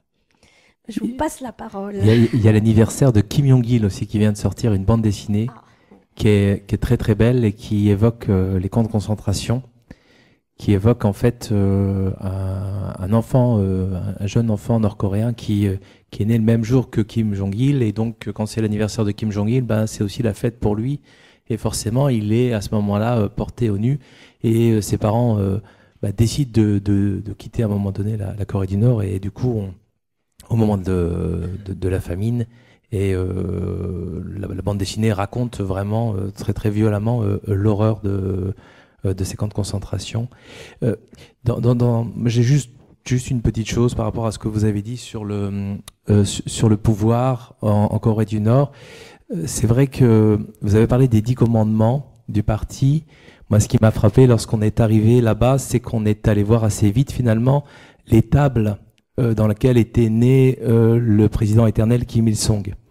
Puisque dans l'histoire, dans l'épopée du président qui est aujourd'hui raconté, enseigné dans ce récit national. Il y a un récit national là-bas très fort. Il y a cette idée que le président éternel est devenu en effet un dieu et il est célébré comme tel de façon permanente. Il y a une commémoration des rituels qui sont créés. Quand vous vous mariez, vous allez devant la statue de Kim Il-sung déposer des fleurs. En fait, vous allez régulièrement là-bas, comme des gens, des croyants, vous portez le badge des dirigeants. Tous les Nord-Coréens portent sur eux un petit badge à l'effigie de Kim Il-sung ou de Kim Jong-il ou des deux. Mais donc vous portez votre foi. Et il y a cette dimension très forte, très spirituelle finalement, où le pouvoir religieux et le pouvoir politique se sont fondés en un seul. Et on est dans un pays très croyant. Alors tout les aide à croire. Ce qui est très fort chez les Nord-Coréens, c'est le sentiment de victoire qu'ils ont. C'est-à-dire ils vivent à peu près dans un certain inconfort quand même qui est palpable. Hein. Vous avez parlé des coupures d'électricité tout à l'heure. Elles sont fréquentes même à Pyongyang. Il y a de la modernité, mais il y a aussi beaucoup de vétusté. C'est flagrant. Mais eux ne se perçoivent pas ça. C'est-à-dire qu'ils ont les médias, la radio, l'accès à l'extérieur, aux images de l'extérieur est extraordinairement contrôlé. C'est très peu de Nord-Coréens qui peuvent avoir accès à ce qui se passe en dehors. Donc le peuple, lui, il vit dans la douce chanson de ce récit national qui lui est conté, raconté, et dans lequel il vit finalement en se disant, à côté, dehors, c'est le chômage, c'est la violence dans les rues, c'est l'insalubrité, c'est que des SDF. Enfin, il vit le système capitaliste comme une catastrophe, et il redoute d'être envahi. Mais il redoute aussi que les étrangers viennent simplement en Corée du Nord, parce que c'est un pays, à mon sens, avant tout protectionniste. On a parlé du juche, de l'autosuffisance. On peut faire avec nous seuls, si on ferme les portes, on peut s'organiser et finalement on sera aussi bien. Les étrangers, c'est un danger, ils vont nous polluer. Les Nord-Coréens ont ce sentiment quand même d'être un peu une race supérieure, on peut le dire. un petit peu ça quand même. Moi, dans cette discussion que j'ai pu avoir, j'ai senti que il y avait les Sud-Coréens, c'était un peu des fantoches. Il y avait les pires des races, c'était les Américains, et pire des races encore, les Japonais, qui sont vraiment là.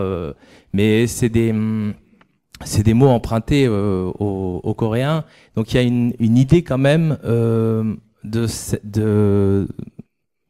il y a une fierté vraiment des Nord-Coréens d'être Nord-Coréens.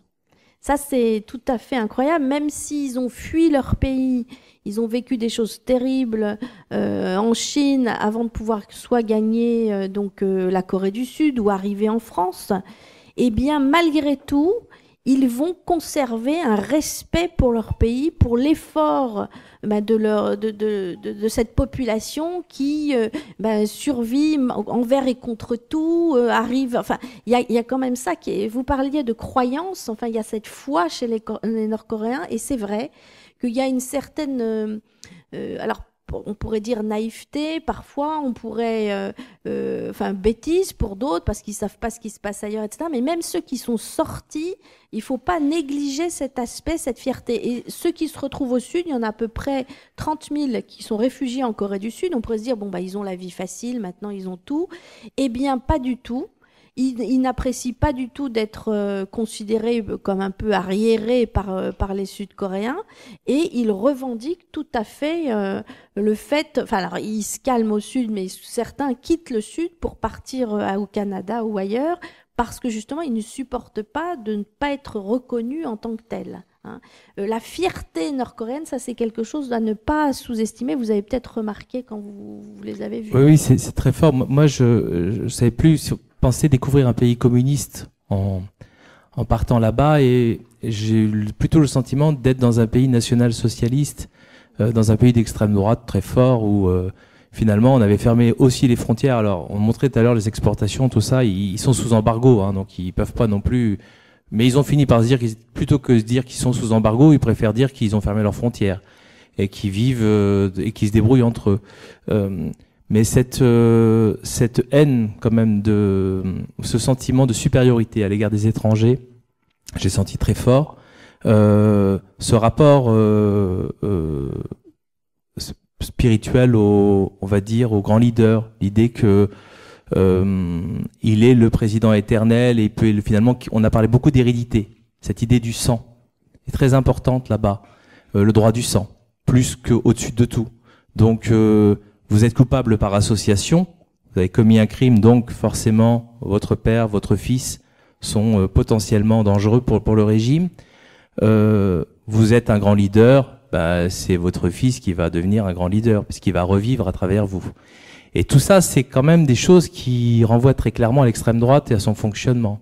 C'est-à-dire que on retrouve comme ça beaucoup de choses qui nous font penser à ce que propose aujourd'hui comme idéologie certains partis, même si évidemment là-bas ça a pris notre histoire, ça vient d'ailleurs, etc.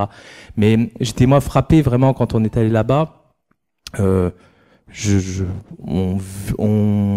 visite un petit peu le communiste post-stalinien. Il y a esthétiquement, on est un peu bercé comme ça dans un monde qu'on a vu en images. On est un peu comme dans le film Goodbye Lénine, vous voyez, on est un petit peu, ils sont encore, ils sont réveillés, ils sont pas réveillés, ils sont encore dans leur truc de l'autre côté d'un mur. Et en même temps, plus on avançait, plus on creusait, plus on avait le sentiment que ils s'étaient éloignés du socialisme. Ils parlent beaucoup du socialisme comme étant c'est un pays socialiste qui se revendique comme tel, avec un parti des travailleurs, etc. Et en même temps, vous avez parlé des castes, vous avez parlé de l'organisation de la société, expliquer que finalement, c'est plus grand chose à voir, ou ça n'a pas grand chose à voir ce que nous on appelle le socialisme. Oui, alors plutôt que parler d'extrême droite, je parlerais plutôt de dictature absolue, et ce serait plutôt, à mon avis, la dimension secte religieuse. C'est cette dimension religieuse, la sacralité du pouvoir, de cette, presque quasi monarchique. Enfin, on parle de monarchie rouge, et ce serait plutôt cette dimension-là, je pense, qui est très très forte, et c'est extrêmement difficile à combattre, éventuellement pour d'éventuels opposants, parce que justement il y a cette foi, il y a cette croyance, il y a cette fierté, le fait que ces Nord-Coréens se voient pas du tout, ils voient pas du tout la Corée du Nord comme un pays sous-développé. Ils pensent qu'ils étaient tout à fait arrivés à un niveau de développement important, qu'il y a des circonstances qui font qu'au niveau énergétique, ils n'ont pas suffisamment. Et là, l'embargo, pour eux, y est pour beaucoup.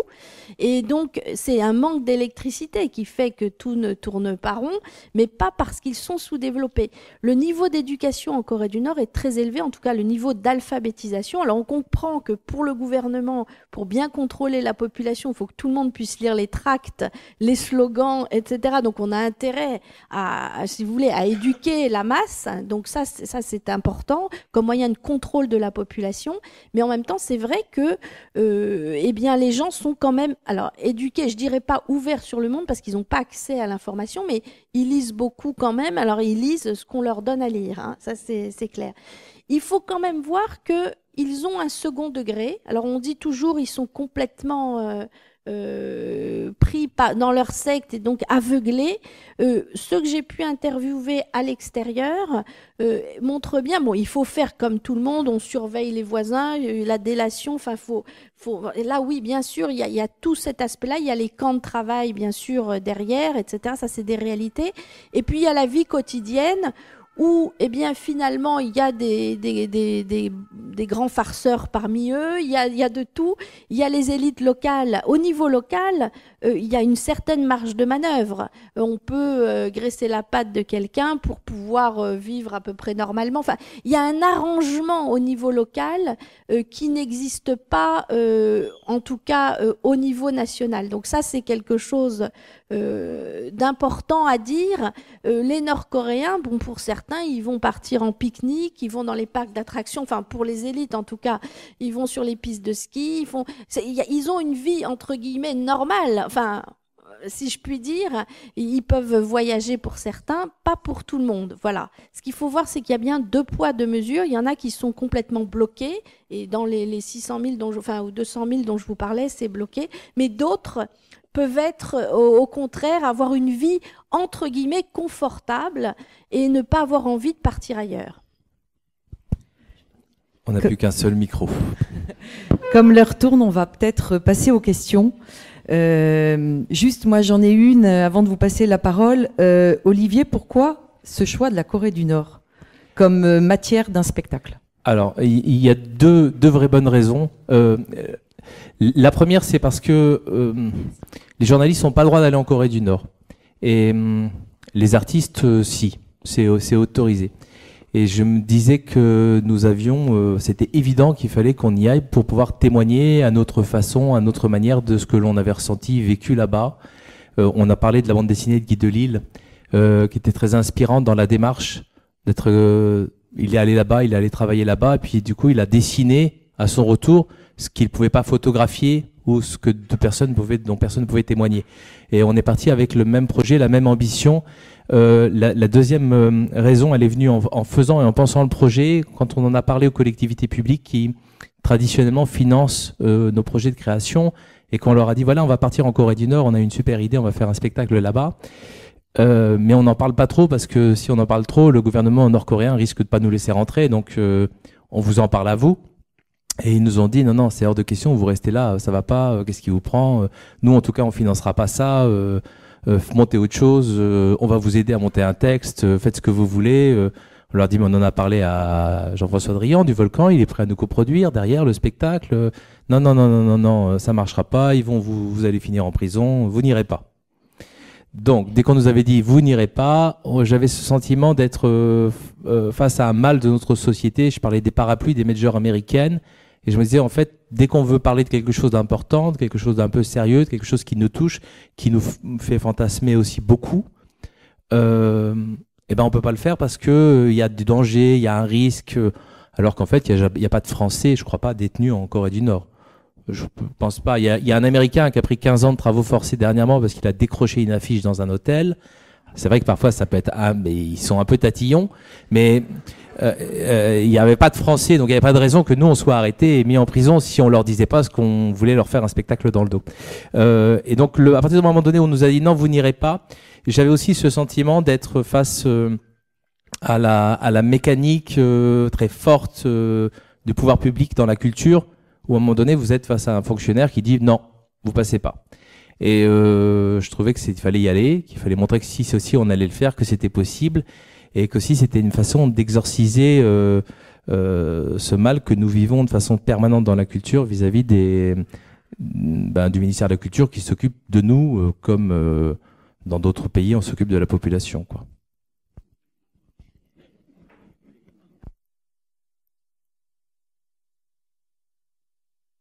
Juste, moi j'ai une question à vous poser pour savoir combien de temps vous avez passé en Corée du Nord. Et voilà, comment vous êtes parti, à combien, vous avez visité quelle ville, enfin voilà, moi je suis curieuse de savoir où vous avez été. J'ai essayé ce micro-là, il marche bien. Alors, j'ai l'impression qu'on est parti en Corée du Nord depuis 2 ans, parce que on a évidemment, avant de partir, on a beaucoup lu, beaucoup de choses sur la Corée du Nord, tout ce qui avait disponible, tout ce qui pouvait nous renseigner, vu des documentaires que vous avez évoqués aussi. Et on est parti chargé de tout ça pour un voyage touristique. Hein. On est parti déguisé en touriste. D'ailleurs, il y a pas tellement d'autres manières que pour partir en Corée du Nord. C'est nul ce micro. Pardon. Je disais, on peut difficilement partir en Corée du Nord par d'autres biais que le tourisme. Il y a une 50aine de Français, nous a-t-on dit, qui vont en Corée du Nord à peu près. Donc il y a un peu d'ONG. Et puis sinon, c'est des tours opérateurs très précis qui en fait ont des accords avec le gouvernement nord-coréen. Vous arrivez là-bas et vous êtes pris en charge de manière très forte, très serrée, avec un planning très précis, à la demi-heure près, mais qui n'est pas celui qu'on vous a vendu d'ailleurs, qui est celui que vous allez faire quand vous allez être là-bas. On vous lève le matin de plus en plus tôt pour vous fatiguer en fait. Vous arrivez à Pyongyang. Au départ, vous êtes au Yongako Hotel, qui est un hôtel qui est sur une presqu'île au milieu de la ville. Donc vous pouvez pas sortir de l'hôtel, sinon c'est la mer. Ou si vous sortez le fleuve, pardon, voilà, c'est l'eau en tout cas. Donc on vous déconseille de traverser le fleuve la nuit, sauf qu'il n'y a pas de lumière. Ou alors vous prenez la route et la route est bordée par un camp militaire où on vous dit en gros vous sortez pas de l'hôtel. Et en même temps, très vite, vous pouvez pas sortir de l'hôtel parce que vous y rentrez très tard. Vous y rentrez vers 11h du soir et le matin, vous repartez à 5h. Donc, vous êtes un petit peu fatigué. Puis c'est une technique parce que plus ça va, chaque jour, c'est de plus en plus tôt. Demain matin, c'est 4h30, comme ça. Donc après, ça dure 7 jours. On se dit ça va être trop court. Au bout du 3e jour, on se dit c'est long quand même. Ce serait peut-être temps qu'on rentre. Et ils ont nos passeports, oui. Ils ont ouvert tous nos bagages quand on est rentré. Ils ont regardé tous les livres qu'on avait. Ils ont ouvert les ordinateurs pour regarder les films qu'on possédait. Et au moment de repartir, on est en bas de l'hôtel dans le bus. Le bus est à l'arrêt. Et on sait qu'on a un avion dans 1h30. Et on se regarde et on se dit, mais pourquoi on part pas là? Pourquoi on part plus? Et on attend et le guide regarde ses chaussures comme ça. Et tout le monde est très serré, très tendu, se dit non, ils vont pas nous laisser repartir. Pourquoi est-ce qu'on est venu là? Et à un moment donné, on leur dit mais pourquoi le bus il part pas? Ah, ils sont en train de vérifier les chambres. Parce qu'en fait, dans les hôtels, ils vérifient que vous laissez rien. Si jamais vous avez écrit juste pour rigoler une suite de chiffres que vous avez mis comme ça dans un petit coin sous votre matelas. C'est une mauvaise idée, quoi. Faut pas faire ça. Ça vous prenez des risques. Donc ils vérifient les chambres et après, hop, ils vous remettent dans l'avion et vous pouvez repartir. Mais ils s'assurent que vous ne polluez pas le territoire, que vous ne laissez rien paraître, que vous ne laissez rien du monde occidental. Moi, j'ai appris au guide, par exemple, la normalisation des relations entre Cuba et les États-Unis. Et j'ai cru qu'il allait faire un arrêt cardiaque. Mais il m'a regardé vraiment avec des yeux en me disant mais c'est vrai ça là? J'ai dit oui c'est vrai, Et je sentais qu'il y avait des choses qui s'effondraient complètement dans sa tête. Et on était à un moment donné, on était dans le bus, donc il y a le guide, son assistant, le chauffeur, plus un deuxième guide et son assistante. Ce qui fait quand même pas mal de personnes qui peuvent s'auto-contrôler et s'auto-surveiller. Hein. Officiellement, une jeune assistante qui vient d'apprendre le métier, mais dont on sentait bien en fait, on sent qu'ils se méfient les uns des autres de façon très très forte. On a parlé d'ailleurs de la dimension de croyants qu'ils ont. Vous avez sans doute eu ces échos de Nord-Coréens, c'est-à-dire que les Nord-Coréens pensent que si jamais ils ont des mauvaises pensées vis-à-vis du parti, vis-à-vis du gouvernement, on peut lire en eux. Mais comme des catholiques qui peuvent être habités à un moment donné par une mauvaise pensée et pensent qu'ils devront en rendre compte à Dieu. On est vraiment dans ces modes de fonctionnement. Donc ils sont très très vigilants à ce qu'ils pensent, à ce qu'ils regardent. Et on était dans le bus comme ça, donc on leur avait dit quand même qu'on faisait des spectacles. Enfin, ils le savaient puisqu'ils nous avaient demandé où on habitait, ce qu'on faisait, pourquoi on partait, qu'est-ce qui faisait notre motivation, etc. On avait rempli des fiches là-dessus. Et donc dans le bus, je lui dis, je vais vous montrer des photos de spectacles que j'ai fait. Donc j'avais quelques photos comme ça, je lui montre. Et puis je lui dis, attendez, regardez, j'ai un morceau de musique là. Alors je lui montre un morceau de C2C, de mémoire. Et il me dit, oui, c'est beau, c'est vous qui avez fait ça. Je dis, non, ça c'est de la musique. Ah, d'accord. Et je dis, mais attendez, j'ai autre chose. Puis je commence à lui montrer un autre truc. Et puis il me dit, non, ça m'intéresse pas. Mais je dis, mais si, vous allez voir, ça m'intéresse pas. Et on sent à quel point les choses sont très fermées, très bordées pour eux et qu'on ne peut pas, en fait, on peut pas leur amener véritablement de contrepoint. Et encore, là, je vous parle des guides qui sont en relation avec les étrangers régulièrement et qui ont appris à quand même à avoir une zone de perméabilité ou de tolérance. Des questions ?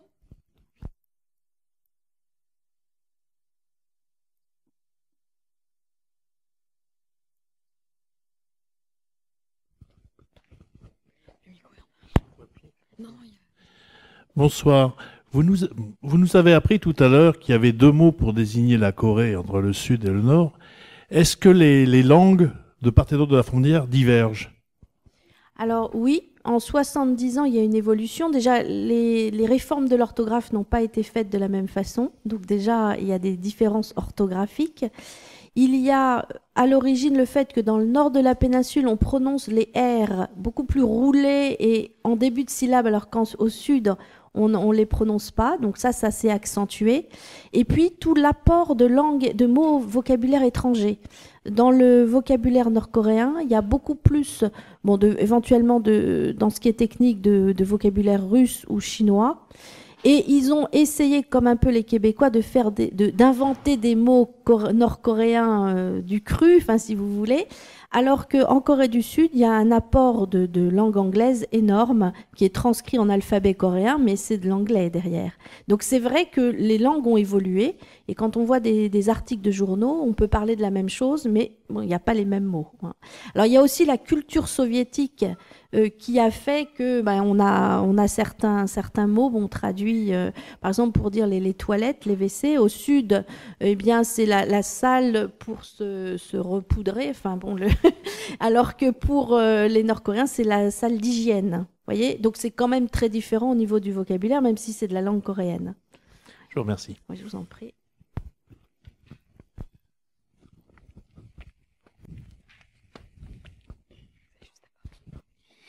Oui, Olivier, je voulais vous poser une question par rapport à votre travail à vous. Donc du coup, on sait que la figure du clown ou des clowns vous intéresse. Est-ce à dire qu'il y a quelque chose de bouffon, de grotesque, qui méritait d'être traduit de cette manière, ou est-ce que cette dimension-là a joué dans votre façon d'appréhender la Corée du Nord? Est-ce que ça a un impact? Il y a quelque chose de totalement beckettien dans la situation de la Corée du Nord. C'est-à-dire qu'on est quand même un peu en attendant Godot, me semble-t-il. Quand on est dans le pays, quand on regarde comment le pays évolue, voyage, on est à la fois en tant qu'être humain, les bras ballants devant autant d'horreurs, On a parlé des camps de concentration. Lorsqu'on est allé, tout à l'heure vous avez évoqué l'histoire de la guerre des deux Corées. Et en disant que les Nord-Coréens étaient encore très habités par ça. Et on est allé voir une école de façon un peu inopinée d'ailleurs, c'était pas prévu, puis ça s'est fait. On s'est retrouvé dans une école d'enfants et on rentre et puis on trouve ça très mignon parce que dans la cour de l'école, il y a des petits chars pour jouer à la guerre. Ils ont comme ça, ils aiment bien jouer, ils aiment beaucoup la guerre, donc il y a beaucoup de trucs comme ça, des missiles pour un peu balançoire, enfin des trucs d'enfants. Puis on monte l'escalier, et dans l'escalier, on voit des reproductions de dessins enfantins avec des petits Nord-Coréens qui écrasent la gueule de soldats américains. Mais c'est des enfants, en fait, des enfants comme ça qui font du mal à des gros Américains dégueulasses. Et tout ça est dans un dessin vraiment fait pour enfants. Et c'est quand même des couleurs d'enfants, comme dans une école primaire, comme vous pouvez aller voir en France. Et puis vous montez, puis là, à l'étage, il y a des photos de la guerre des deux Corées. Parce qu'a priori, les Américains avaient quelques stocks d'armes chimiques qu'ils ont un peu déversés pour voir ce que ça faisait. En tout cas, c'est ce que nous ont dit les Nord-Coréens. Mais donc on voit des images d'horreur, mais on parlait de camps de concentration, des gens brûlés, des enfants qui pleurent, démembrés. Et les petits enfants nord-coréens à 5 ans, tous les matins, ils retirent leurs affaires devant ces images-là, qui sont là de façon permanente. Et ensuite, ils rentrent dans une pièce dans laquelle il y a une grande maquette, et une petite chaise autour, et qui avec au cœur de la maquette, c'est les tables dans lesquelles est né Kim Il-sung.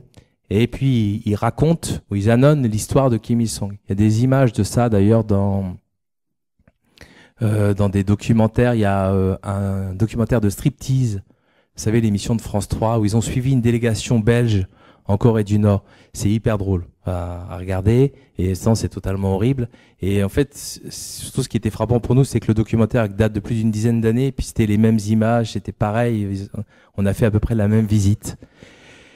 Et en fait, on est face à l'horreur multipliée par 25 millions de personnes, entretenues dans une forme d'ignorance, de stupidité, de croyances débiles.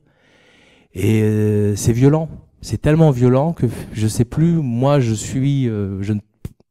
sais plus. Donc c'est pour ça que je parle de Beckett. Comme après Hiroshima, je ne sais plus. Donc on pensait qu'en effet, le clown pouvait témoigner de ça. C'est-à-dire essayer de raconter ça, puis en même temps exorciser ça. Et puis, donc c'est ce qu'on tente de faire.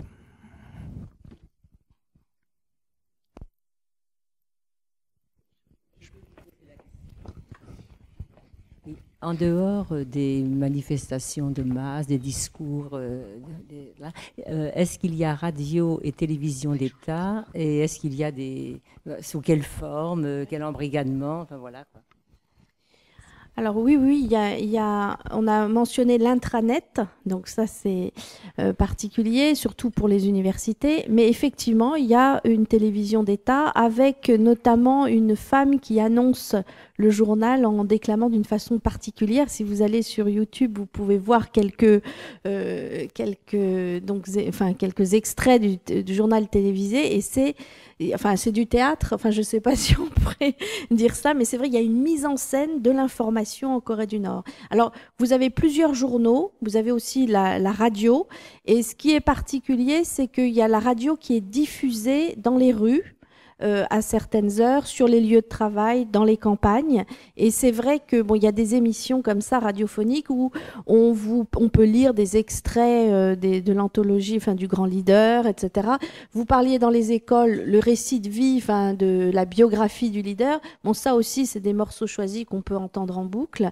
Il y a bien sûr dans les informations des reportages sur toutes les visites du Grand Leader dans des sites sur des lieux de travail, dans des bataillons d'armée, etc., etc. Ça scande vraiment la vie quotidienne. Donc ça, c'est toutes ces visites sur site qui sont analysées par les médias internationaux. Enfin, on peut voir une partie de la télé sur Internet. C'est accessible. Enfin, il y a une partie de leurs informations. Le Journal du Travail aussi. Il y a des versions en langue anglaise, française. Je crois qu'il y a certains articles qui sont traduits en français. Donc, on peut avoir accès à l'information donnée par la Corée du Nord. Bon, ce qui est donné pour l'étranger, c'est filtré, bien sûr. Au moment des grandes fêtes, alors il y a plusieurs moments, voilà, l'anniversaire du grand leader, etc. Vous avez, alors c'est interminable, les mêmes scènes qui se reproduisent dans toutes les villes du pays où on apporte les fleurs devant les statues des grands leaders, etc.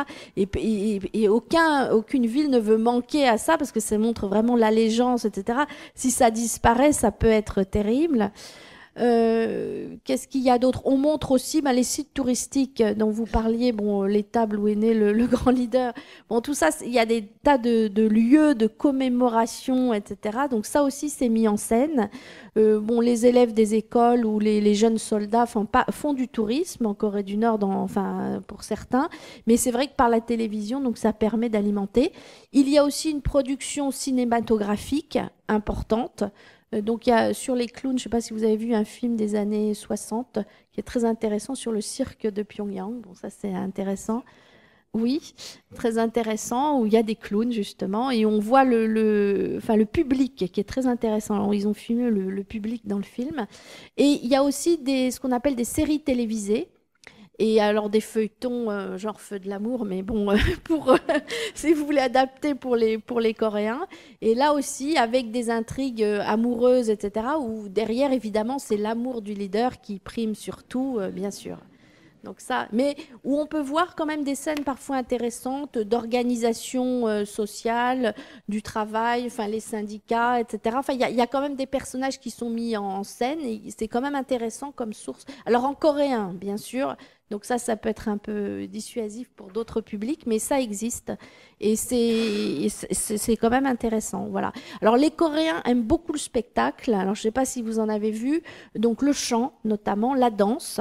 Alors la danse c'est très codifié. Hein, il y a que je sais plus si c'est 7 ou 8 danses particulières et donc ça il faut pas se tromper, enfin, etc. Donc ça pour les grandes fêtes c'est des danses sur des grandes places, etc. Sur ces mêmes grandes places où il y a les exécutions publiques aussi pour faire l'exemple. Donc c'est vrai qu'il y a toujours ce mélange d'horreur éventuelle, de terreur parce que ça on terrorise la population pour la contrôler et en même temps où le grand leader justement fait danser, chanter, etc. la population. Donc il y a vraiment une manipulation des émotions, en tout cas en Corée du Nord. Je ne sais pas vous si vous l'avez vu ou pas. Alors sur la télévision, en effet, c'est en perpétuellement beaucoup d'images d'archives. Hein. C'est-à-dire qu'on parlait du président éternel, il est animé, la télévision s'anime, montre que Kim Il-sung est allé inaugurer un barrage ou un truc comme ça. Alors, donc il regarde ça. Enfin, c'est tout le temps en boucle et ça tourne tout le temps et c'est tout le temps allumé. Il y a une omniprésence comme ça de la propagande. Sur la danse, on a dansé sur Pyongyang. On a vu ça en effet. C'est donc des grands rassemblements le dimanche après-midi. On dit on va aller voir les jeunes danser. Et il y a 800 jeunes filles en robe traditionnelle avec 800 jeunes hommes habillés en costume. Et il y a un gros poste avec une grosse enceinte. On allume ça et hop là. Et tout le monde danse de façon très codifiée, un peu danse de salon, mais avec des codes qui nous sont un peu étrangers. Et ils se regardent pas, en fait, ils dansent, ils se touchent, mais c'est très, c'est très comme ça. Et puis, on nous a proposé de danser, alors nous on a dansé. Mais même quand nous on connaît pas les pas, on est paumé et tout, ils en ont rien à foutre. Ils continuent. On est là, mais on n'est pas là. Et après, ils arrêtent la musique et il y a 1100 personnes qui disparaissent en quelques secondes dans une organisation assez remarquable qui fait que on se demande si on a rêvé, si ça a eu lieu, s'ils étaient vraiment là. Et ils restent pas après pour discuter, fumer une clope, dire j'ai trouvé bien quand t'as dansé, tout ça. Et j'ai demandé au guide, je dis mais vous dansez que comme ça en Corée du Nord? Et il me dit oui c'est comme ça on danse. Ah bon. Et je dis mais vous dansez peut-être à d'autres moments ou non c'est comme ça. Bon, d'accord. Après, on a vu quand même des gens faire des pique-niques, chanter, danser entre eux de façon un peu plus, on va dire, improvisée. Mais à Pyongyang, on danse sur la grande place au vu de tout le monde. Et je crois d'ailleurs avoir compris que les mariages sont organisés, sont gérés et qu'il n'y a pas vraiment de rencontres. Pas tout à fait quand même, mais c'est vrai que dans la culture coréenne traditionnelle, les mariages sont arrangés par les familles de façon à ce que le niveau corresponde un petit peu à ce qui se faisait dans l'ancien temps ici. Mais c'est pas, a priori, c'est pas le parti qui décide, sauf au niveau des élites, et ça c'est pareil en France aussi. Enfin, quand c'est vraiment des intérêts très importants, on laisse pas un prince épouser la bergère, voilà. Donc l'amour ne doit pas primer sur tout. Donc effectivement, il y a ça. Le divorce est possible en Corée du Nord assez facilement de la part des deux. Donc il y a pas mal de couples qui se font et qui se défont. Ouais. Ça, c'est une des choses auxquelles on ne pense pas éventuellement.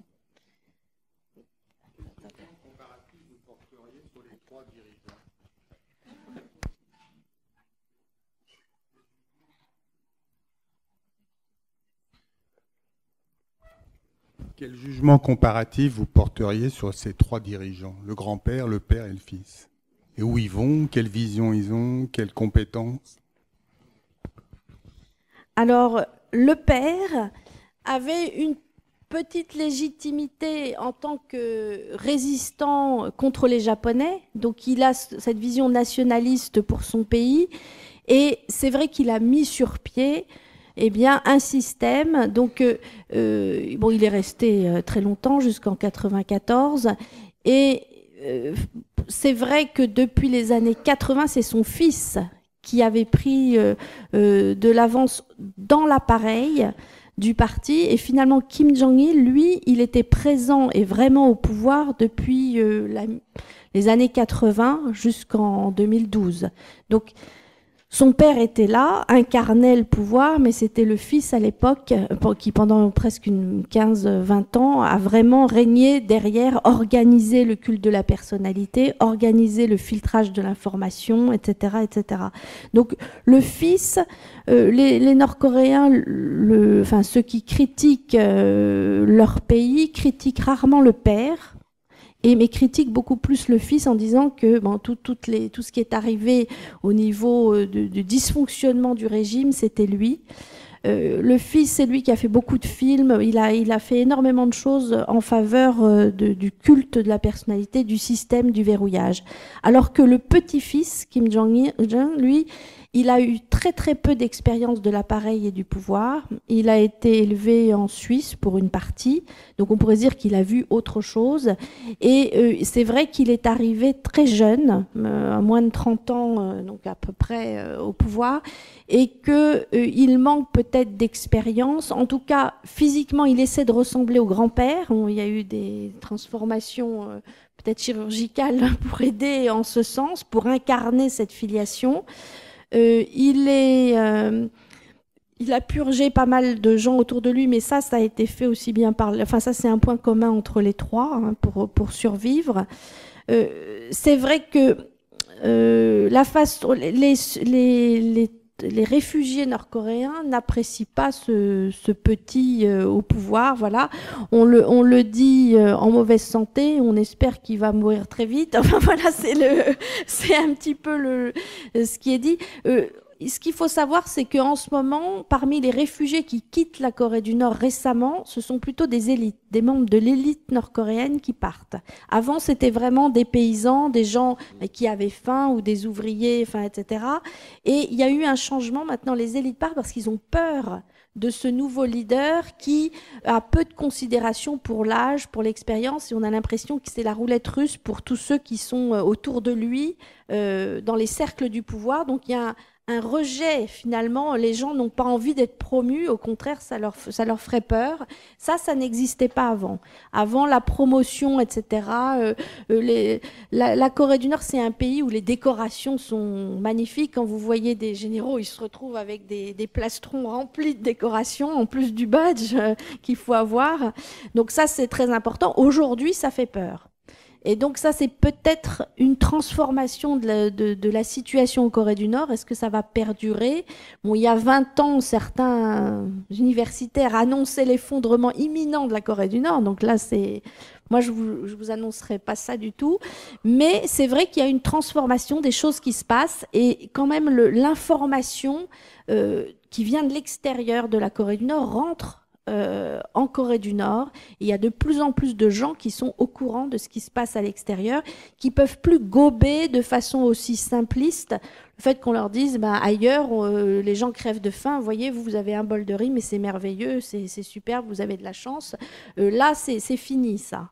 Et donc ils ont la fierté nationale, il y a le nationalisme qui est très fort, c'est vrai, l'attachement quand même aux grands leaders, parce que il y a toute cette propagande depuis l'enfance, donc ils ont construit, même leur notion de l'histoire est construite, enfin, il y a une conscience nationale qui est construite, donc on ne peut pas se défaire de tout, mais il y a quand même un double, si vous voulez, une double vision. Je pensais aux Polonais qui étaient très forts pour ça aussi. Ils avaient cet humour, si vous voulez, cette distance qui existe. Eh bien, les Nord-Coréens aussi sont capables de ça. Donc, bon, vis-à-vis des grands leaders, ça ne m'étonnerait pas qu'on voit fleurir des caricatures sur les grands leaders aussi, en tout cas dans leur esprit. Et alors, évidemment, c'est très risqué de les montrer aujourd'hui, mais ça existe quand même. Voilà. Oui, excusez-moi, on m'a passé quelques tours. Je vous réponds juste après.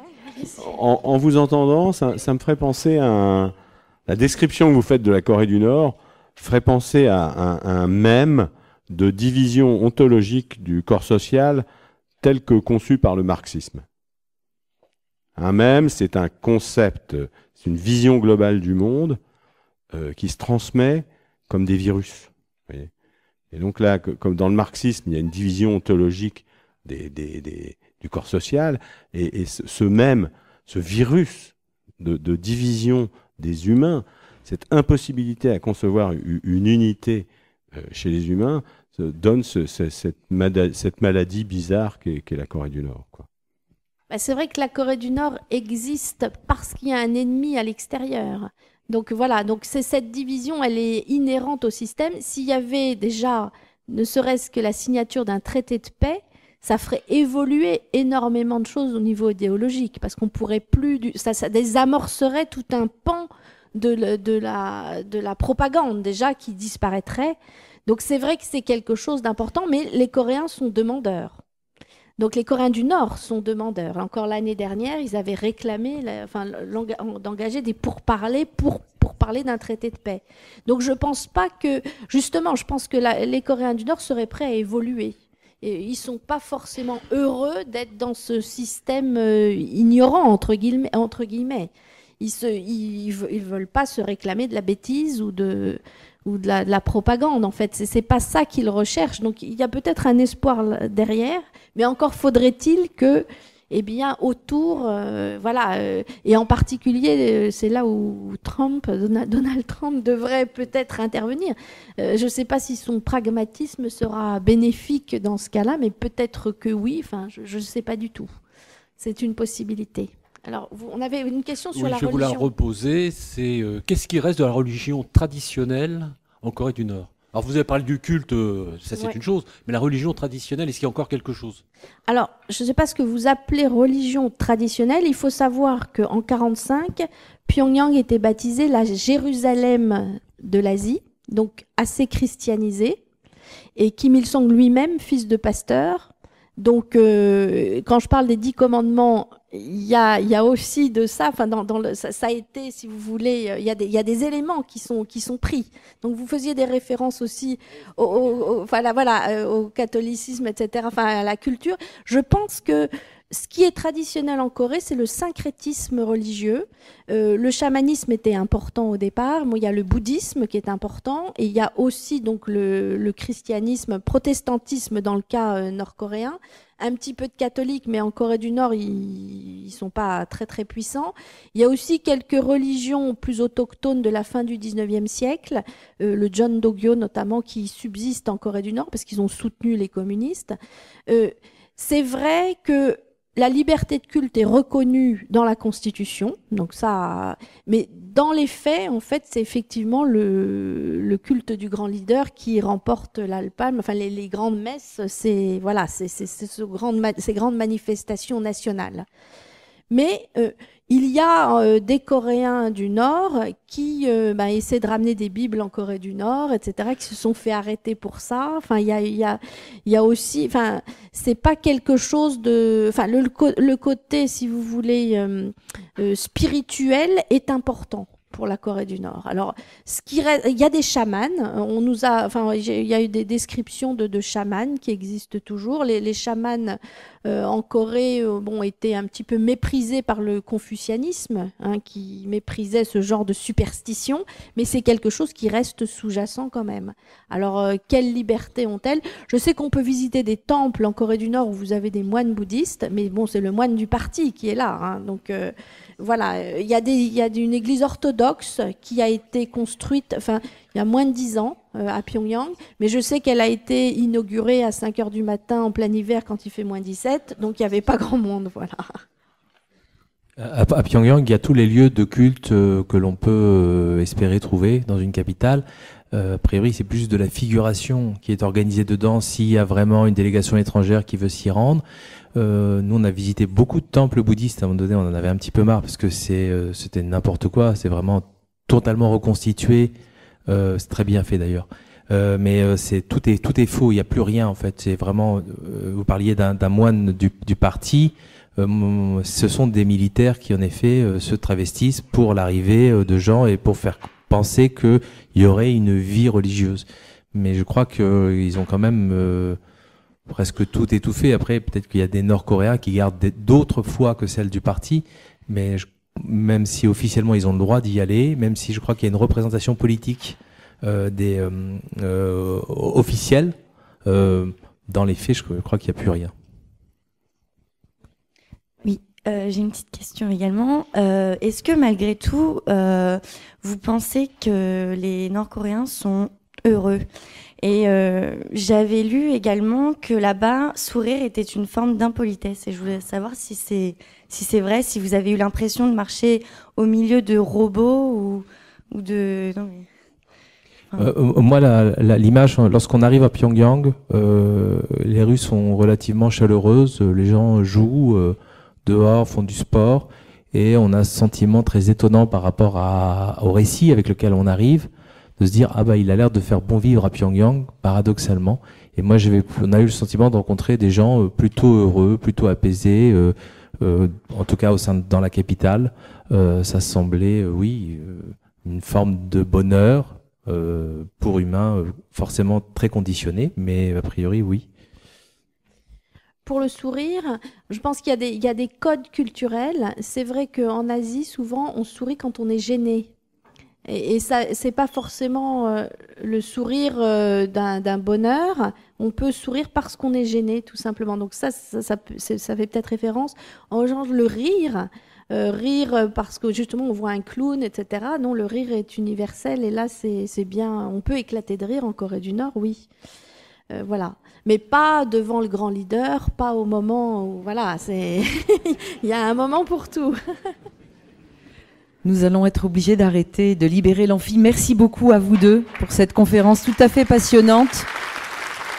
Le spectacle d'Olivier Lopez joue en petite salle du Volcan. Il est presque complet, mais si vous êtes intéressé, n'hésitez pas à appeler la billetterie. Et je voulais vous signaler, il y a une répétition publique le jeudi 5 janvier à 18h30 au Volcan. C'est-à-dire, vous pouvez aller assister à une répétition. Olivier Lopez sera avec ses comédiens sur le plateau en train de travailler. Vous pouvez aller regarder cette répétition et puis après discuter avec lui et échanger au bar du FITS après cette répétition. Il faut par contre vous inscrire auprès de la billetterie si ça vous intéresse. C'est donc le jeudi 5 janvier à 18h30. Dernière information, la semaine prochaine, on se retrouve avec Gaëla Loiseau sur un tout autre thème, le thème de l'habitat nomade, tous ceux qui par choix ou par nécessité vivent en caravane, en yourte. Et Gaëla Loiseau est doctorante à l'université ici au Havre et elle est en train de mener un web documentaire sur ce thème-là. Ce sera donc la conférencière de lundi prochain. Merci à tous et bonne soirée.